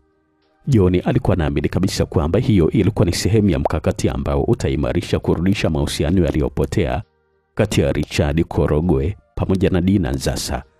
Hali hiyo ikamfanya John ajiulize kama taarifa za kuolewa kwa Dina zilikuwa zinafahamika na familia ya mzee Ken, na kama zilikuwa zinafahamika, inakuwaje sasa wafanye maamuzi ya kuhatarisha kuivunja ndoa ya Dina namna kama hiyo wakati walikuwa wanajua kabisa kwamba anatarajia kuolewa? Na kama taarifa hizo walikuwa hawana, je, urafiki wa mamake na Dina pamoja na mamake na Richard unaodaiwa na Dina kwamba upo, inakuwaje mamake asimfahamishe mama Richard kwamba Dina alikuwa anatarajiwa kuolewa hivi karibuni? Maswali mengi alikuwa anajiuliza kijana wetu John Silas. Akaanza kuingiwa na wasiwasi kwamba huenda Dina alimdanganya aliposema kwamba hakuwa anajua hiyo mipango ya kazi toka mapema. Lakini hata kama ni kweli kabisa Dina hakuwa anajua kuhusu hii kazi, John aliwaza kwamba ina maana ajira ile ya kuwekwa karibu na Richard haikumshtua. Alifikiria kauli ya Dina ya kujiamini aliposema kwamba asingeweza kukubali kuwa demu wa Richard hata kama wangeshirikiana na Richard katika ofisi moja. John alishindwa kabisa kujua aegemee katika upande gani, kati ya upande wa kuiamini kauli ya Dina ama Dina alikuwa amesema vile tu ili kusudi kumuondoa njiani. Katika kuwaza huko kote, bwana John alikiri kitu kimoja, kwamba yeye pamoja na Richard wapo katika mpambano mkubwa wa kumgombea Dina Nzasa. Ingawaji aliingiwa tena na ile hofu ya kwamba alikuwa anapambana na mtu mwenye uwezo wa kipesa, lakini kweli jua hilo hakukumkatisha tamaa. Alikuwa naamini kabisa kwamba Dina angekuwa katika upande wake kwenye hiyo vita. John akaiona njia pekee ya kupambana na Richard ilikuwa ni kuhakikisha anaharakisha ulipaji wa mahari ambayo alikuwa anatakiwa atoe, na kisha afanye haraka ya kutangaza siku ya kufunga ndoa. John akajikuta akiwa na ari mpya iliyompatia nguvu mpya ya kuhakikisha anafanikiwa kuikamilisha mahari hiyo ndani ya wiki 2 tu zijazo. Tukielekea tena upande wa pili, msikilizaji, kijana mtanashati mwenye kutumia manukato ya kiume ya bei ghali, ambaye alikuwa anazungumza lugha ya Kiingereza kwa ufasaha kabisa, mtulivu na mcheshi wa tabia, jamali wa sura na umbo, mrefu wa futi 5 na nchi kadhaa zilizokwenda hewani, alikuwa ameshaanza kumzoea tayari Dina Zasa kutokana na ukaribu ambao ulikuwepo kati yao, kutokana na kumfundisha kazi ambazo wakati mwingine walijikuta mabega yao yakigusana kwa muda mrefu kutokana na kuelekezana kazi. Hali hiyo ikamfanya kadri siku zilivyokuwa zinakwenda mbele, ndivyo kijana huyo Mohsen alivyokuwa anatamani siku inayofuata iwadie haraka ili kusudi apate kuonana tena na Dina. Mohsen alikuwa anajizuia asimuonyeshe Dina dalili yoyote ambayo italeta sura ya kumtaka kimapenzi. Ingawaje mwenyewe alikuwa anakiri wazi kabisa kwamba alikuwa ametokea kumpenda mno Dina, na tena toka siku ya kwanza kabisa alipomwona. Hakuwa na uhakika kama Dina alikuisha kuziona dalili hizo, lakini alikuwa anaamini kwamba wanawake ni wepesi sana kuzijua fikra za mwanaume, hususan jambo lenyewe likihusu mapenzi. Alikuwa anataka sana kumuuliza Dina kuhusu maisha yake binafsi, kama labda alikuwa na mpenzi pamoja na mambo mengineyo, lakini kijana huyu hakutaka kuwa na haraka, kwa sababu alikuwa anahisi Dina naye alikuwa yuko katika kutarajia kuojiwa mambo kama hayo. Hakutaka kuonekana kwamba alikuwa na papara. Dina yeye alikuwa anafurahia sana jinsi vile ambavyo alikuwa anaelekezwa namna gani ya kuzifanya kazi ambazo alikuwa anafundishwa na Mohsen. Mohsen alikuwa ni mpole kwake na hakuonyesha kabisa hasira wakati pale Dina alipokuwa anazivurunda kazi ambazo alikuwa ameelekezwa. Dina alianza kuzielewa baadhi ya kazi na kuziwakilisha kwa Richard kwa kuzipeleka ofisini kwake, na wakati mwingine ilibidi azitolee maelezo ya kujieleza kwa mdomo kazi ambazo alikuwa anapeleka pale Richard alipokuwa akitaka maelezo ya ziada. Naona umeshaanza kuzijua kazi kwa haraka sana Dina. Alikuwa anazungumza vile Richard, na huku uso wake ulikuwa anaangalia kazi ambayo ilikuwa imeletwa na Dina. Dina alitengeneza tabasamu na kisha akajibu, asante sana. Alikuwa anajibu vile tu Dina alitoka ofisini kwa Richard, lakini katika kichwa chake alikuwa anafikiria tu sifa ambazo alikuwa ametoka kupewa na Richard Korogwe. Kipindi chote tokea alivyoanza kazi hapa, walikuwa hawaonani kabisa mara kwa mara na Richard, na hata pale ambapo walikuwa wanaonana walikuwa wanasalimiana na wanaulizana jambo la hapa na pale bila kuulizana jambo lolote ambalo lilikuwa linahusu mahusiano yao. Lakini pale ambapo alipoanza kujua kazi, ndipo sasa mawasiliano ya kuonana na Richard angalau mara moja kwa siku ya kaanza. Mwanzoni alipoanza kuzipeleka ripoti zake za kazi ofisini kwa Richard, kulianza kumpatia wasiwasi kutokana na kofia Richard labda angetumia hiyo nafasi ya kumfuata ofisini kuanzisha mazungumzo ya kurejesha tena uhusiano wao. Wakati alipokuwa anafikiria sifa ambazo alikuwa ametoka kupewa na Richard, Dina aliona ni kama dalili ya Richard kutafuta upenyo wa kuanzisha mazungumzo yatakayogusia tena mahusiano yao yaliyovunjika siku zilizopita. Dina alikuwa anajua vizuri kabisa kwamba Richard alikuwa anasubiri muda mwafaka wa kuanzisha hiyo hoja, na yeye alikuwa amejiandaa kwa kuikataa tena. Lakini sasa hofu yake ilikuwa ni kuwepo kwa mahusiano mabaya kati yao, mara baada ya kueleza msimamo wake huo kwa Richard, kwamba akishamkataa tena, je, kazi yake itaendelea kuwepo ama ndio ataanza kuletea mizengwe kazini na baadaye kufukuzwa. Hata hivyo, Dina alijipanga kwamba atarejea nyumbani kwa mama yake kueleza hilo tatizo kama tu litajitokeza. Alikuwa anaamini kabisa kwamba hilo tatizo lingeweza kumalizwa kupitia kwa wazazi wao, na Richard angetakiwa mheshimu, hasa kwa kuzingatia kwamba yeye Dina alikuwa ni mke wa mtu mtarajiwa. Lakini pia kwa upande wa mahusiano yake na Mohsen, alikuwa anayafurahia vizuri tu Dina. Hata pale ambapo alikuwa anagusana mabega yao wakati alipokuwa anafundishwa kazi za hapa na pale, kulikuwa na kitu ambacho kilikuwa kinamjia na kumfanya jinsi kuifurahia hiyo hali na kujikuta akiwa anajiachia huru ili kusudi hiyo hali iendelee kuwepo. Hali hiyo ilimsababisha apate mazoea ya kuinusa hewa ambayo ilikuwa imetawaliwa na manukato ambayo huwa anajipulizia Mohsen, ambayo ilikuwa ni sehemu inayomfanya au furahia ukaribu ambao ulikuwepo kati yao. Manukato yako ni mazuri sana, alikuwa anazungumza pale Dina kumwelekezea Mohsen. Ilikuwa ni wakati ambao Mohsen alipokuwa amemuinamia Dina na alikuwa anamwelekeza jambo kwenye kompyuta, huku sura zao zikiwa zimekaribiana kabisa kugusana. Mohsen alitengeneza tabasamu fupi na kumtazama Dina, na huku bado alikuwa amemuinamia vile vile. Yaani ndo kusema kwamba siku zote walikuwa wayasikii kabisa, ndo umekuja kuyasikia leo kweli kabisa Dina? Alikuwa anauliza pale swali Mohsen. Dina ambaye alikuwa ameunyanyua uso wake alimtazama Mohsen kwa kutumia ncha za macho yake ya kupendeza. Labda leo ndio nimeamua nikueleze, huwezi jua, alikuwa anazungumza pale Dina.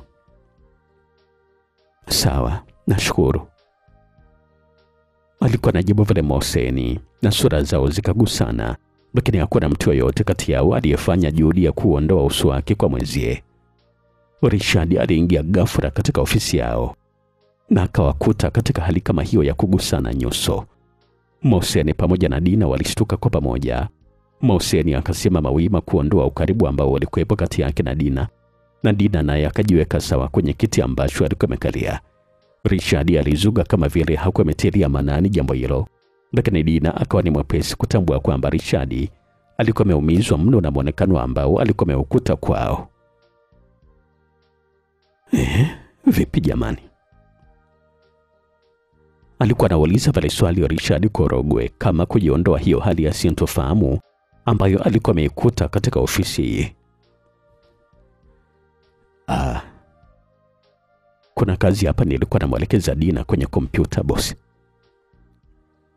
Alikuwa anazungumza pale Mohsen, na huku alikuwa anaonyesha kama mtu ambaye alikuwa anajitetea zaidi. Nyaraka inayojumuisha uuzwaji wa mafuta ya vituo vya Dar es Salaam ulikwisha weka kwenye uwiano kama ambavyo nilikuwa nimekuagiza. Alikuwa anauliza pale swali Richard, na huku alikuwa anaonekana wazi kujitahidi aonekane yuko kawaida tu. Ndio nilikuwa naimalizia hapa bosi. Ndio ulikuwa naimalizia wakati umesimama tu hapa? Alikuwa anauliza pale swali Richard, na huku alikuwa anaonekana wazi kabisa kwamba alikuwa amepandwa na jaziba ya ghafla. Alisita na kisha kumtazama Dina kwa uso ambao alikuwa anajitahidi usionekane kwamba walikuwa wameshukia. Dina, hapa ni kazini,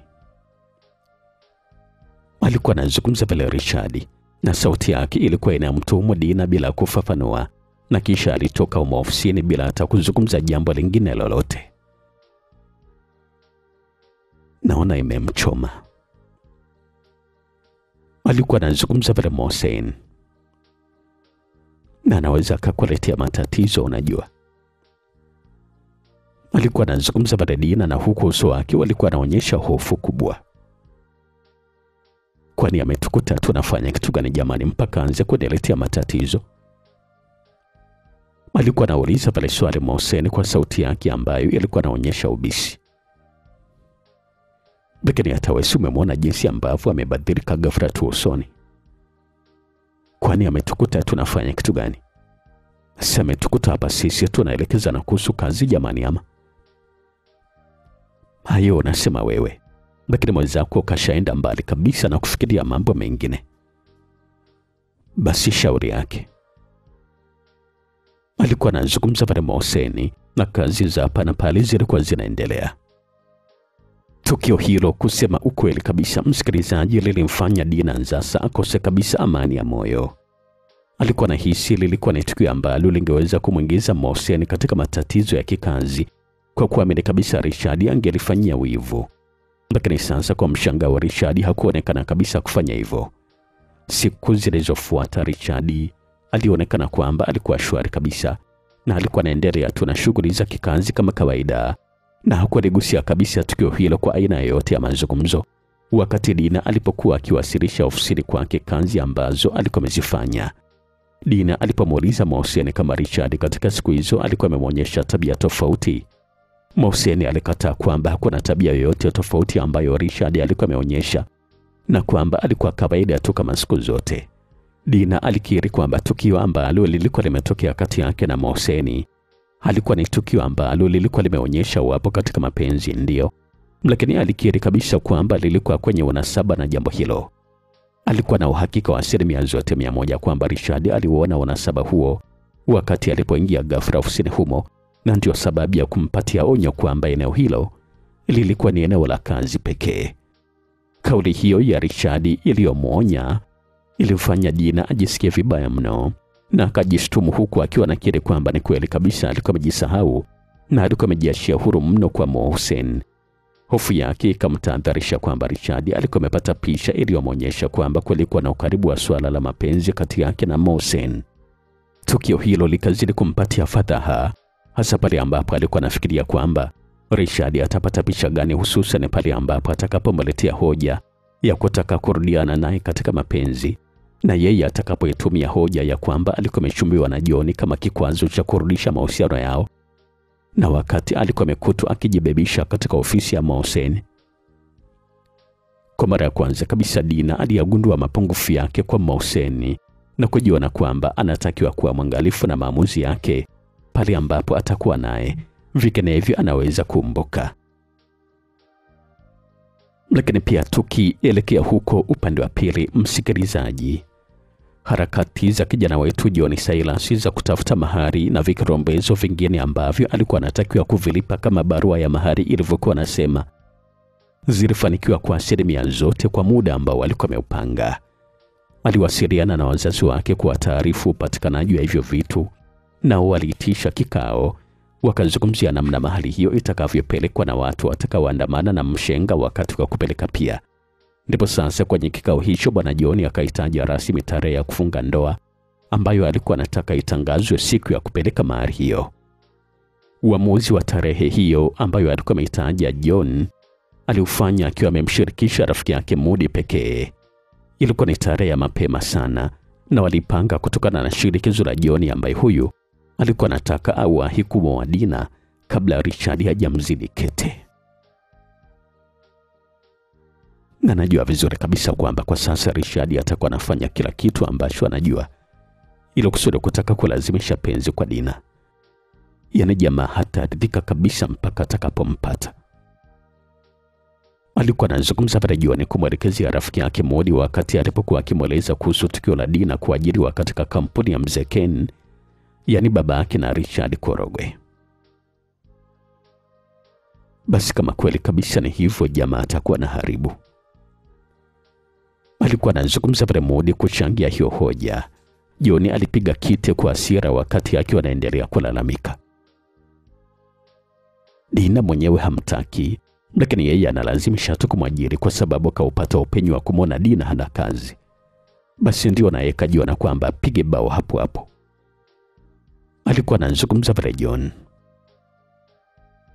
Na Dina mwenye kwani anasemaje? Moody alikuwa anauliza pale swali kwa sauti kama ambayo ilikuwa na shari kidogo. Dina atasema kitu gani sasa Moody? Wazazi wake nao ndio kama hivyo, na wamemshinikiza tu akaifanya hiyo kazi kwenye ofisi yake na Richard. Alikuwa anazungumza pale John kwa kunyongea na kuonekana wazi kabisa kwamba yupo kwenye kumtetea Dina. Lakini sasa umeshamtahadharisha Dina kwamba Richard yupo kwenye hizo njama za kumhitaji kimapenzi. Nisubiria kitu gani sasa Moody? Nisubiria kitu gani kumhabarisha kuhusu taarifa hizo? Nimeshamweleza tayari, lakini Dina mwenyewe hataki kabisa kunielewa. Yeye kakazania tu Richard hawezi kunipata kwa sababu sio yeye aliyeniajiri kazi. Yaani mademu bwana bro, ni shida kweli kweli. Alikuwa anazungumza pale John kwa sauti ambayo ilikuwa na kiashiria cha kwamba alikuwa amekasirika. Lakini sasa John, kama Dina mwenyewe anajiamini, mimi sioni sababu ya wewe kuwa na wasiwasi. Kwa sababu mwanamke kama hataki tu. Mimi pia naamini wazi kabisa kwamba Dina hawezi kumkubalia tena Richard. Alikuwa anazungumza pale Moody. Lakini sasa mimi kile ambacho anaona hapa ili kusudi kukata mzizi wa fitina ni kuwahi kumwoa Dina mapema kabisa na nikishamuoa jamaa ataogopa kumvaa. Si unajua tena mke wa mtu jinsi vile ambavyo analindwa Jamani, lazima tu ataogopa, na kama ataendelea kumsumbua basi nitamkabili na kumpatia onyo. Mimi ni mtoto wa kihuni bwana. Mimi sio mtoto wa mama kama yeye. Nitamkabili na kisha kumpatia onyo asimsumbue kabisa mke wangu. Alikuwa anazungumza pale bwana John. Mjadala wao ukaisha kwa kupata jibu kwamba dawa ilikuwa ni kuwahi kumwoa Dina, ikiwa ni kama njia ya kumkomoa Richard asimpate kabisa Dina. Akiwa kwenye kikao ambacho kilikuwa kimeitishwa na wazazi wake mara baada ya kuitaja tarehe ya kufunga ndoa, baadhi ya wazee walionyesha kuipinga hiyo tarehe kwa kusema kwamba ilikuwa karibu sana. Ni kwa sababu tarehe hiyo haitupatii kabisa muda wa kutosha kuiandaa sherehe ya harusi kwa mpangilio. Hata michango yenyewe siku hizi ni ya kubembelezana tu. Kwa hivyo tunatakiwa angalau tutoe muda kidogo kwa wachangiaji waweze kujiandaa jamani. Mjomba wake na John alikuwa anazungumza vile. Lakini mimi sihitaji kabisa sherehe kubwa. Alikuwa anazungumza vile John, na huku alikuwa anahofia kama ataregeza msimamo wake, basi hoja ya tarehe itatekwa na wazee hao na hatimaye tarehe itasogezwa mbele, na hiyo itampatia mwanya zaidi ya Richard kutengeneza penzi upya na Dina. Lakini sasa mwanangu, kwani wewe una haraka gani mpaka unataka kuharakisha ndoa kiasi kama hiki? Babake na John alikuwa anamuuliza pale swali mwanae. Wenyewe tu tumeamua baba. Wewe pamoja na Dina ama? Ndio baba. Alikuwa anadanganya vile John. Asingeweza kuieleza sababu ya kuiharakisha ndoa hiyo kwamba ni kwa ajili ya kumwogopa Richard. Ni kwa sababu angedharauliwa na angeonekana kwamba alikuwa na wivu mkali mno. Lakini sasa mwanangu, wenye harusi ni sisi. Na sisi ndio ambao tunapaswa kukupangia utaratibu wa harusi. Shangazi yake John alikuwa anazungumza pale kwa sauti ya amri. John sasa akaonekana kupigwa na butwa, lakini akili yake ilikuwa nawaza haraka haraka, na huku alikuwa anajionya kwamba kama atafanya mzaha wa kukubali ndoa hiyo ichelewe, basi Richard atamzidi akili. Basi sisi tutaona kwanza shangazi, alafu nyinyi ndio mtakuja kupanga sherehe yenu baadaye. Alikuwa anazungumza pale John. Kila mtu kwenye kikao hicho alionekana kumshangaa John kwa kauli yake ambayo alikuwa ametoa. Lakini sasa mjomba, kwani wewe ni kitu gani ambacho unakiharakisha haswa? Mjomba wake na John alikuwa anamuuliza pale swali. John akajibu tu kimkato. Nataka tuoane tu. Ndio tunajua kwamba mnataka muoane. Lakini sasa ni kwa nini mnaharakisha ndoa kiasi kama hiki? Alikuwa anauliza pale swali mjomba. John alikosa kabisa jibu la haraka la kumpatia mjomba. Akatembeza macho yake na baadaye akatoa jibu. Ni wenyewe tu tumeamua mjomba. Alikuwa anazungumza pale John, na huku alikuwa na uhakika kwamba alikuwa hana hoja iliyokuwa na nguvu ya kuyalinda maamuzi yake. Kwa sasa inamaanisha mkishatoka kanisani kufunga hiyo ndoa, mtarejea nyumbani pamoja na mke wako. Hakuna chochote kingine ambacho kitafuata mara baada ya hapo, si ndio? Mimi ni kama tu nilivyozungumza mwanzo mjomba. Sihitaji watu wengi wa kutusindikiza kanisani. Tunaweza tukawa watu wachache tu ambao hatuzidi 10. Tutatosha tu. Sherehe ndogo ya nyumbani ikishafanyika basi inatosha. Alikuwa anajibu pale John, na huku alikuwa anajaribu kuyakwepa macho ambayo yalikuwa yanamtazama. Kwa sasa hayo ndio maamuzi ambayo mmekubaliana na mwenzako, si ndio? Baba yake alikuwa anauliza pale swali. Yeye ana shida kabisa baba, kwa sababu anajua atanikubalia kila kitu ambacho nitakuwa nimepanga. Alikuwa anazungumza pale John kumwelekezea baba yake. Ikawa sasa ni sawa na mtu aliyejikwa ulimi kutamka neno ambalo hakuwa ametarajia kabisa kulitamka. Kwa sasa hapo bwana John, unamaanisha kwamba hujazungumza na mwenzio? Hapana, tulishawahi kulizungumzia hilo. Alikuwa anazungumza pale John kudanganya ili kusudi kuweka mambo sawa. Na mara baada ya kulizungumza hilo, mlifikia wapi? Alikuwa anaulizwa vile maswali John, lakini hakutoa jibu. Badala yake aliisha kujikuna tu kichwani. Dhana ya kwamba John alikuwa anazungumza uongo ikaanza kutanda humo ndani. Mimi nahitaji na kutume bwana John, unasemaje? Babake na John alikuwa anauliza pale swali la ghafla kumelekezea John. John akamwangalia babake na kisha akasema amtume. Nilikuwa nahitaji kuonana na huyo Dina. Nenda kamwambia kwamba anamuita. Kesho unaweza kuja naye hapa. Alikuwa anauliza pale swali mzee huyu babake na John. John alionekana kusita kidogo, lakini safari hii hakukawia kutoa jibu. Alikubali kwa kusema sawa, na alikuwa anazungumza kwa sauti ambayo ilikuwa inaonyesha kutoridhika kabisa na agizo hilo. Hatimaye sasa kikao kiliahirishwa. Ilikuwa nasubiriwa kwanza Dina awasiliane na babake na John, ndipo sasa maamuzi rasmi ya tarehe ya ndoa yatatolewa. Hofu ya dhahiri kabisa ilikuwa imemtawala bwana John Silas, na wivu ulikuwa namtafuna mno katika moyo wake. Alikuwa na uhakika wa 100% kwamba kama atakubali matakwa ya wazee wake vile ambavyo alikuwa anataka ya kucheleweshwa kufanyika kwa ndoa hiyo ili kusudi waweze kujipanga vizuri, basi kipindi hicho ndio kitatoa nafasi kwa Richard Korogwe kufanikiwa kumpata Dina. Imani yake ilikuwa inaendelea kumshirikiza kwamba kuwahi kumwoa Dina mapema ndio ulikuwa ni ufumbuzi pekee wa kumsaidia Dina awe na staha ambayo itamjenga ajione kwamba yeye alikuwa ni mke wa mtu. Alikuwa analiona hilo lingemwongezea Dina ujasiri wa kuendelea kumkataa Richard kwa ajili ya kuilinda ndoa yake kuliko kama hivi sasa akiwa bado hajaolewa. John alikuwa anaamini kwamba fikra za mwanamke ambaye ameolewa ni tofauti kabisa na fikra za mwanamke ambaye bado hajaolewa. Alikuwa anamuona mwanamke ambaye hajaolewa ni rahisi sana kushawishika kimawazo kutokana na kule kujiona kwamba yuko huru tu. Nafsi yake ilikuwa inazidi kuumia pale ambapo alikuwa anajenga taswira kumwona Dina akiwa anashawishika dhidi ya ushawishi wa Richard, na taswira hiyo ilimpeleka kwenye fikra za kuwaona wawili hao wakiwa wanafanya mapenzi kwa siri, huku yeye akiwa anashikishwa bango la kwamba Dina ni mchumba wake. Kusema kweli kabisa, hilo siwezi kabisa kukubali kuliona linatokea. Alikuwa anazungumza pale John akilani na kusaga meno kwa hasira.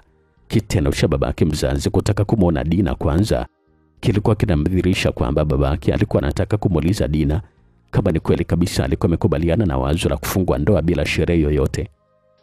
Na alikuwa anajua kabisa kwamba huo ungekuwa ni mtego kwa Dina, na Dina angetaka kujua sababu ya kufanyika hayo yote mapema bila hata maandalizi mazuri. Na John alikuwa anajua kabisa kwamba hapo ndipo atakapoumbuka utatuzi pekee wa kuiokoa hiyo hali ili kusudiwe shwari kabla Dina hajaupokea mwito wa kuitwa na baba yake. Alikuwa anaona kwamba ni kuwahi kumshawishi Dina kubali wazo la ndoa yao kufanyika mapema na kisha sherehe ifanyike hata siku nyingine. Alikuwa anajua vizuri kabisa kwamba makubaliano hayo angehitaji ushawishi mkubwa sana kutokea kwake kumshawishi Dina mpaka pale ambapo atakapokubaliana naye. Ushawishi huo ni lazima tu uandamane na uongo utakaomridhisha Dina mpaka atakapokubaliana nao. Bwana John alipanga utengeneze uongo atakaodanganya kwamba kazini kwake kuna mpango wa kumpeleka nje ya nchi kwa ajili ya kwenda kusoma kwa miezi 3. Kwa sasa ni muhimu kwao wakifunga ndoa mapema kabla hajaondoka, na kisha sherehe itakuja kufanywa baadaye mara baada ya kurejea nchini kutokea masomoni. Akaufikiria huo uongo kwa sekunde kadhaa, akaona wazi kabisa kwamba unakubalika, akaupitisha kwamba unafaa utumike. Lakini pia bwana John bado alikuwa anaona kwamba kulikuwa na kizingiti kingine ambacho kilikuwa kinatakiwa kuondolewa. Ilikuwa ni lazima autumie uongo huo kuwaeleza wazazi wake kabla Dina hajaonana na baba yake.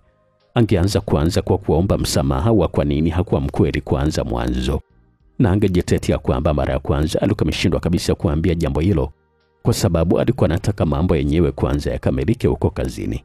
Mara baada ya hapo ndio angewaeleza.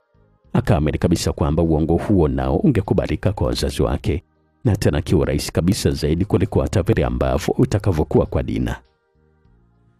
Usiku wa siku hiyo iliyofanyika kikao na John kutakiwa aupeleke mwito wa kuitwa kwa Dina Nzasa kwenda kumwona baba yake, John aliamua kwenda nyumbani kwa kina Dina Wakakutana kwenye eneo la nje la nyumbani kwa kina Dina, eneo ambalo lilikuwa linatumika kama sehemu maalum ya kukutana kwao. Mwanzo kabisa Dina alivyoanza kazi kwenye kampuni ya Mzee Ken, mazungumzo yake na John, kila pale ambapo alikuwa anakutana yalikuwa yanatawaliwa na Dina. Mara nyingi Dina ndio alikuwa anapenda kumweleza John mambo mbalimbali ya kazini, na kila pale ambapo alikuwa anazungumza habari hizo, John alikuwa analazimika kuuliza habari za Richard japo kwa ufupi tu.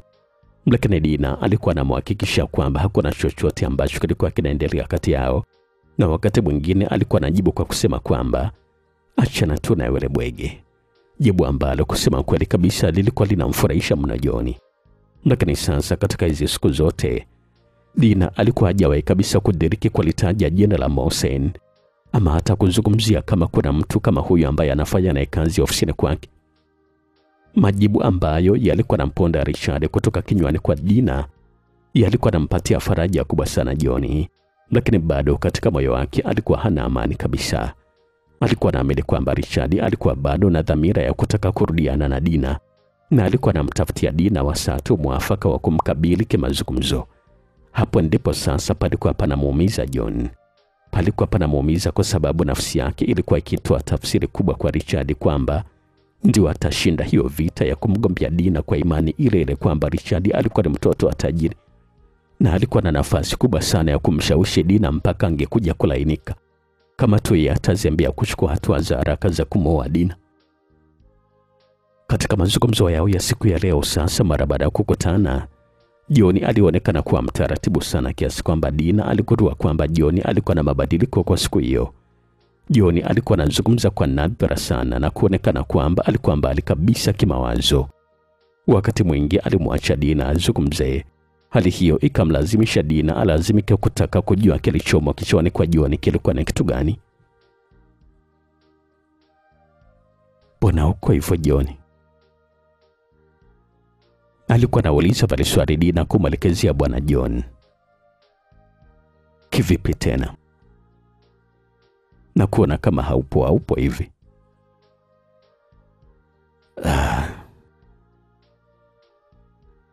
Kusema kweli kabisa Dina kuna kitu ambacho kinaniumiza sana kichwa. Alikuwa anazungumza pale John na kisha kuinamisha uso wake chini kuonyesha bado yuko katika fikra ambazo zilikuwa zinamuumiza. Ni kitu gani ambacho kinakuumiza kichwa John? Alikuwa anauliza pale swali Dina na kuonyesha kwamba alikuwa makini kumtazama John. John akazuga kama alikuwa anavuta fikra, na mara baada ya sekunde chache za ukimya akazungumza. Wakati wote kuanzia sasa hivi mshenga atawataarifu wazazi wako siku ya kuleta mahari. Lakini pia kuna kitu kipya ambacho kimejitokeza Dina. Ni kitu gani? Nilikuwa nahitaji ndoa yetu tuifunge mapema. Mapema kama lini? Alikuwa anauliza pale swali Dina kama vile swali ambalo alikuwa ameuliza halikuwa na walazima sana. John akamtajia tarehe ya ndoa. Dina alionekana wazi kabisa alikuwa anapiga hesabu siku ambazo zilikuwa zimebaki mpaka kuifikia hiyo tarehe ambayo John alikuwa ametaja. Ghafla akaonekana kubadilika sura. Yaani unamaanisha kwamba wiki 3 tu zijazo John? Alikuwa anauliza pale swali Dina kama vile kitu ambacho alikuwa anauliza kilikuwa ni kitu cha ajabu. Mshangao ambao walionyeshwa na Dina ulionekana kama vile unataka kumpatia wakati mgumu sana John kujieleza. Lakini John akajikuta kwenye faraja mara baada ya kujiamini kwamba uongo ambao alikuwa ameupanga kumweleza Dina, kama ataueleza vizuri kama ambavyo alikuwa amejiandaa, basi ungefanikiwa kumshawishi Dina akubali hiyo hoja yake. Najua kwamba jambo hili limekuja kama kukushtukiza hivi Dina. Hebu kwanza John, subiri kwanza. Kuna kitu ambacho nimekumbuka hapa. Alikuwa anazungumza pale Dina kumkatiza John kuendelea kuzungumza kile ambacho alikuwa anataka azungumze. Na kisha aligeuka na kuiangalia nyumba yao kama vile kitu ambacho alikuwa anataka azungumze kilikuwa kinahusiana na hiyo nyumba. Akarudisha uso wake na kumtazama tena John. Akatulia kwa sekunde chache na kisha kuzungumza. Kila siku nilikuwa nasema kwamba nitakapoonana na wewe basi nikueleze. lakini kila ukija hapa wanasahau. Afadhali leo umenikumbusha. Naomba nisubiri kidogo. Alikuwa anazungumza pale Dina kwa haraka na kisha aligeuka na kuondoka kurejea nyumbani kwao. John hapa alibaki alikuwa ameshangaa tu, kwa sababu Dina hakumpatia nafasi ya kumaliza kuzungumza kile ambacho alikuwa anataka azungumze, na hakuwa na uhakika wa kukielewa kile ambacho Dina alikuwa amezungumza. Akabaki kwenye kutokuelewa kama kilichozungumzwa na Dina kilikuwa kinahusisha na hoja ambayo alikuwa ameanzisha yeye, ama kilikuwa na kitu kingine kabisa. Ilimchukua dakika kama 5 hivi Dina kurejea tena pale nje. Alikuwa ameshikilia barua mkononi. Alipofika akampatia John. Kwanza kabisa naomba uisome hii barua kabla hujazungumza chochote kile John. Alikuwa anazungumza pale Dina. Barua hiyo ilikuwa na nembo maalum kutoka kwenye kampuni ambayo Dina alikuwa anafanya kazi. John akaisoma hiyo barua na huku alikuwa anaangaliwa na Dina. Alipomaliza kuisoma akaonyesha kuielewa vizuri, lakini hakuonyesha kuelewa sababu iliyomfanya Dina ampatie kwa msisitizo, kama vile kulikuwa na umuhimu maalum ambao alikuwa anatakiwa kujua kutoka kwenye hiyo barua. Lakini sasa Dina, bwana, hili ni jambo la kawaida kabisa kuwa chini ya uangalizi wa miezi 3 unapoajiriwa kazini. Maana makampuni mengi ya kazi hivi ndivyo yanavyofanya kazi zao. Mfanyakazi mpya anapoingia kazini basi anapewa miezi 3 kwa ajili ya uangalizi. Alikuwa anazungumza pale John kwa sauti ya kutaka kumonyesha Dina kwamba vitu vya namna kama hiyo ni kawaida kabisa katika ajira. Na tena wengine huwa wanapewa hata miezi 6 kabisa Dina. Inategemea na tu na sehemu ambayo umeajiriwa. Kwa hivyo ni jambo la kawaida kabisa. Alikuwa anamalizia kuzungumza pale John. Lakini sasa tatizo sio hilo John. Alikuwa anazungumza pale Dina kwa sauti ya chini kidogo. Uso wake ulikuwa unaonyesha aina fulani ya kukerwa kutokana na John kutoelewa kabisa lengo la kumpatia barua hiyo lilikuwa ni lipi. Nafikiri kwamba John utakuwa hujaelewa ni kwa nini nimekupatia barua uisome. Alikuwa anazungumza pale Dina. John akamshangaa Dina, akaamua kuwa kimya sasa kumsubiria Dina amalizia hicho ambacho alikuwa anataka kumwelewesha. Nimekupatia hii barua uisome ili kusudi upate kujua kwamba haitawezekana kabisa sisi kufunga ndoa mpaka hiyo miezi 3 itakapopita. Hukuyaona masharti ambayo yameandikwa kwenye barua kwani John? Simuona kabisa pameandikwa kwamba siruhusiwi kuchukua ruhusa zaidi ya siku moja. Na unajua kabisa kwamba ndoa inatakiwa uwe huru. Ikibidi upate ruhusa hata zaidi ya wiki moja. Wengine huwa wanachukua hata likizo ya miezi 2 ama 3. Kwa sasa tarehe ambayo umehitaja haitowezekana kabisa John. Itabidi tusubiri mpaka baada ya miezi 3 ndio tutafunga ndoa. Alikuwa anazungumza pale Dina. Kauli hiyo kusema kweli kabisa ilimnyong'onyeza mno John. Ikamchanganya kwa muda, na huku alikuwa anaona mpango wake ulikuwa unaelekea kufeli. Lakini hakukubali. Lakini tunaweza hata kuoana bila sherehe Dina. Alikuwa anazungumza pale John kama mtu ambaye alikuwa amekurupuka, na huku alikuwa anaonekana wazi kabisa kwamba alikuwa amekosa umakini. Usinichekeshe kabisa John. Usinichekeshe kabisa John. Tuoane bila sherehe kisa nini sasa? Alikuwa anauliza pale swali Dina katika hali ambayo ilikuwa na mshushu wa John. John alianza kueleza uongo wake. Dina akausikiliza mwanzo mpaka mwisho na kisha akazungumza. Muda wa wewe kwenda kusoma kama ambavyo nasema na muda wa mimi niliopewa kazini kule hautofautiani sana John. Alikuwa anazungumza pale Dina kwa utulivu. Mara baada ya kumsikiliza John akatulia kwa sekunde chache na kisha akazungumza tena. Lakini pia mimi nitakuwa tayari kabisa kukusubiria mpaka pale ambapo utakaporejea John. Kwani kuna haraka gani mpaka tufunge ndoa kwenye mazingira kama hayo yasiyokuwa na sherehe? Nitasubiria tu mpaka pale ambapo utarejea Tanzania ili kusudi tuweze kufanya kitu cha uhakika zaidi.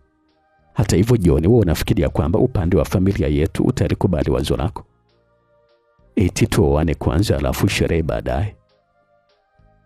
Najua kabisa kwamba hata wao watakujibu kama ambavyo nimekujibu mimi. Kwa hivyo mimi nakuomba tu kwamba usisumbuke kuwapatia ushauri huo upande wetu.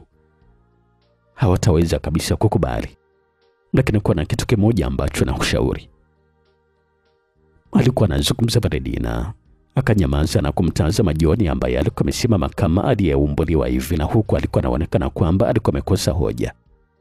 Mara baada ya kutulia kidogo akaendelea kuzungumza.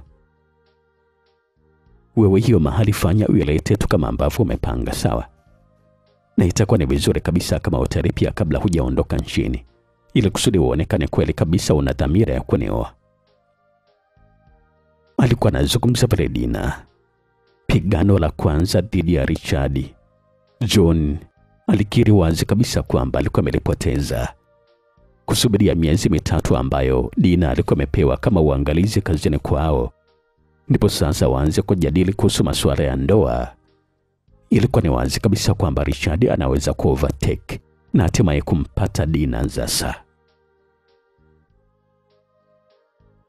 Tukielekea tena upande wa pili, msikilizaji, Bwana Richard Korogwe akiwa amekiegesha kidevu chake juu ya vidole ambavyo alikuwa amefumbata pamoja, huku mikono yake ikiwa imeegemea juu ya meza ofisini kwake. Alikuwa ametulia tu katika hali hiyo kwa muda mrefu sana, na alikuwa anaonekana kutekwa kimawazo na kitu ambacho alikuwa anafikiria. Ilikuwa ni kama ni fumbo mfumbia mjinga hivi. Alikuwa anafikiria kitendo cha Dina sasa kuajiriwa katika ofisi yao vile ambavyo kilikuwa kimemstua. Kilikuwa kimemstua kutokana na kwamba kitendo hicho kilikuwa kimefanyika siku chache mara baada ya kutoka kuzungumza na baba yake kuhusiana na msichana huyo ambaye alikuwa amekiri wazi kabisa kwamba alikuwa anampenda na alikuwa tayari kumooa. Kuajiriwa kwa Dina katika mazingira ambayo alikuwa anayachukulia kama ni ya kumshtukiza, ambayo yalifanyika kimya kimya tu na kisha akakabidhiwa awe chini ya uongozi wake. Richard aliwaza jinsi baba yake alivyokuwa hajafanya tena rejea ya mazungumzo ambayo yalikuwa na mahusu huyo msichana tokea mara ya mwisho alipozungumzia swala lake, na matokeo yake ilikuwa ni kumleta hapa akiwa amekwisha ajiriwa. Richard alikuwa anafikiria kwamba kuajiriwa kwa Dina sasa hapa ofisini kungekuwa ni sababu tosha ya kumfanya baba yake arejeshe tena swala la huyo msichana katika mjadala wao ambao ulikuwa hujamalizika kuhusu kumooa. Lakini sasa alishangaa kumwona baba yake hakufanya hivyo kabisa. Ukimya huo wa baba yake ulimshangaza mno Richard. Lakini pia alikuwa anashangaa na kujiuliza kwamba ni kwa nini baba yake hakutaka kumshauri ama hata kumdokeza kama alikuwa na mipango ya kumwajiri Dina. Awali katika siku za mwanzoni, ajira hiyo ya Dina ilimsumbua sana kichwa Richard, hasa kutokana na kumshukuria Dina kwamba alikuwa ni adui yake mara baada ya kumkataa na kisha kukubali kuposwa na John Silas. Tukio hilo la Dina kuajiriwa na kisha kuletwa kwenye idara yake kufanya kazi tena bila barua ya ujulisho lilimfanya pigwa na butwa na kutomwelewa baba yake kwa uamuzi huu ambao alikuwa ameufanya. Na sasa alikuwa anajiuliza maswali mara kwa mara. Ni kitu gani ambacho kilichomfanya baba yake mzee Kenny amwajiri huyo msichana, wakati alishamjulisha wazi kabisa kwamba alikuwa amekataa kabisa kuolewa naye na alikuwa amekubali kwenda kuolewa na mwanaume mwingine. Lakini sasa wingu la uteguzi wa kitendawili hicho kilichokuwa kimemweka kwa siku kadhaa kwenye sintofahamu iliyokuwepo kati yake na baba yake kuhusu ajira hiyo ya Dina, Richard alianza kukitegua kitendawili hicho, hasa mara baada baba yake kumwandikia barua ya kiofisi zikiwa zimepita takriban siku 5 toka Dina kuajiriwa. Alikumbuka vizuri kabisa barua hiyo iliyomjulisha kwamba Dina atakuwa chini ya uongozi wake kikazi, na barua ikamjulisha na kiwango cha mshahara ambacho Dina angekuwa analipwa. Kiwango cha mshahara ndicho ambacho kilikuwa ni chachu ya kumzindua akili bwana Richard, kwa sababu mara ya kwanza alipokuwa akisoma hiyo barua na kiwango cha mshahara akajikuta alikuwa anaamini kwamba kuna makosa ya kisarufi ambayo yalikuwa yamefanyika kwenye barua hiyo. Lakini mara baada ya kuona hicho kiwango kilikuwa kimekwenda sambamba kwa kurudiwa kimaandishi, akawa sasa amepikwa na butwa mara baada ya kuona hakukuwa na mantiki yoyote ambayo ilikuwa inastahilisha Dina alipwe mshahara mkubwa kama huo, wakati hakuwa na ujuzi wowote ambao Dina alikuwa nao. Richard alikumbuka vizuri kabisa jinsi vile ambavyo alivyoingiwa na ushawishi wa kwenda kumkabili baba yake mara baada ya kuletewa barua hiyo, ili kusudi apate kumuuliza ni kwa nini alikuwa amemwajiri Dina sasa bila kushauriana na yeye, hali ya kuwa alikuwa anajua kwamba yeye pamoja na Dina hawapo katika maelewano. Isitoshe pia alikuwa amekusudia kumuuliza ni kwa nini alikuwa ameamua kumlipa mshahara mkubwa kama huo, wakati wapo wafanyakazi walioajiriwa hapa wakiwa na ujuzi wao na elimu yao kubwa, ambao walikuwa bado hawajafikia mshahara mkubwa kama huo. Lakini sasa, kabla ya kumkabili baba yake, alijiwa na wazo ambalo lilimfanya site kuchukua maamuzi hayo, mara baada ya kujiuliza kwamba labda huenda kulikuwa na sababu iliyomlazimisha baba yake kumwajiri Dina na kuamua kumlipa mshahara mkubwa kiasi kama hicho. Wazo hilo ndilo ambalo lilimpatia nafasi ya kufikiria uamuzi huo wa baba yake, na kabla hajaenda mbali kifikra zaidi, ndipo sasa alipoweza kukitegua kitendawili hicho ambacho alikuwa ametegewa na baba yake. Chachu ya kukitegua kitendawili hicho ilimjia Richard mara baada ya kuwazia mshahara ambao angepewa Dina na kuyawekea mashaka maamuzi hayo. Akahisi labda pengine kulikuwa na sababu nyuma ya pazia juu ya maamuzi hayo ambayo yalikuwa yanalazimisha Dina aanze kazi na mshahara kama huo. Ndipo sasa alipogundua kwamba kiwango hicho cha mshahara kilikuwa ni kama chambo ambacho kilikuwa kimevikwa kwenye ndoana ambayo alikuwa ametegeshwa Dina ili kusudi kumlainisha aione familia hii ya mzee Kenny ipo karibu naye. Na huo aligundua kwamba ulikuwa ni mtego ambao ulikuwa umekusudiwa kwa Diana ili kusudia walegeze msimamo wake wa kukataa kuolewa na hiyo familia. Richard sasa akajikuta alikuwa na tabasamu peke yake mara baada ya kuligundua hilo, na aliona kabisa kwamba Dina alikuwa amechezwa mchezo kwa kutengenezewa wigo ambao asingeweza kabisa kuutoka, wigo utakaomfanya amkubali Richard ili kusudi asiupoteze huo mshahara mkubwa kwa mwezi. Richard alikiri kabisa kwamba kwa mshahara mkubwa kama huo isingekuwa ni ajabu kumuona Dina Nzasa akirudisha mapenzi kwake, mapenzi ambayo yalikuwa yamepotea miezi mingi iliyopita. Lakini sasa ghafla akamkumbuka John, na alikumbuka kwamba Dina yuko karibu kuolewa na John Silas. Badala ya wazo hilo kumwingiza katika unyonge kama ambavyo ilikuwa mwanzo kila pale ambapo alikuwa anakumbuka hilo jambo la kuolewa kwa Dina, lakini safari hii Richard akajikuta alikuwa anaelewazia jambo hilo kwa mtazamo tofauti. Na kilichomfanya awe na mtazamo huo tofauti ilikuwa ni kule kuajiriwa kwa Dina katika ofisi hii. Alikuwa anaamini kabisa kwamba kuletwa kwa Dina na kuwekwa karibu yake kungemwezesha kuua tembo kwa bua. Richard alitengeneza tabasamu la ushari mara baada ya kujiona safari hii alikuwa na nafasi kubwa ya kumpata Dina Nzasa hata kama ataolewa na John. Alikuwa anaamini kabisa kwamba bado angekuwa na nafasi ya kumchukua na kutembea naye kwa siri hata kama atakuwa ameolewa. Wazo hilo la kuja kutembea na Dina Nzasa hata kama atakuwa ameolewa na John lilikuwa linamfariji mno bwana Richard Korogwe, na alikuwa anajisikia burudiko mno katika moyo wake. Alikuwa anaona huo ndio ungekuwa ni wakati mwafaka kabisa wa kulipiza kisasi kwa John, na kwake ingekuwa ni furaha iliyoje kama tu angefanikiwa kukifanya hicho kitendo katika mazingira hayo hata kama Dina atakuwa ameolewa. Msikilizaji, vita bado mbichi kati ya John Silas pamoja na Richard Korogwe. Wote walikuwa wanataka kumpata Dina. Mpaka sasa odds zinasoma kwamba Dina ameegemea upande wa John Silas. Je, mzani utabadilika na sasa Dina ataanza kuegemea upande wa Richard Korogwe, kisa tu kuogopa kupoteza kazi pamoja na mshahara mkubwa ambao alikuwa ameahidiwa hapa? Sehemu ijayo itakuwa ni sehemu ya 5. Mimi naitwa Felix.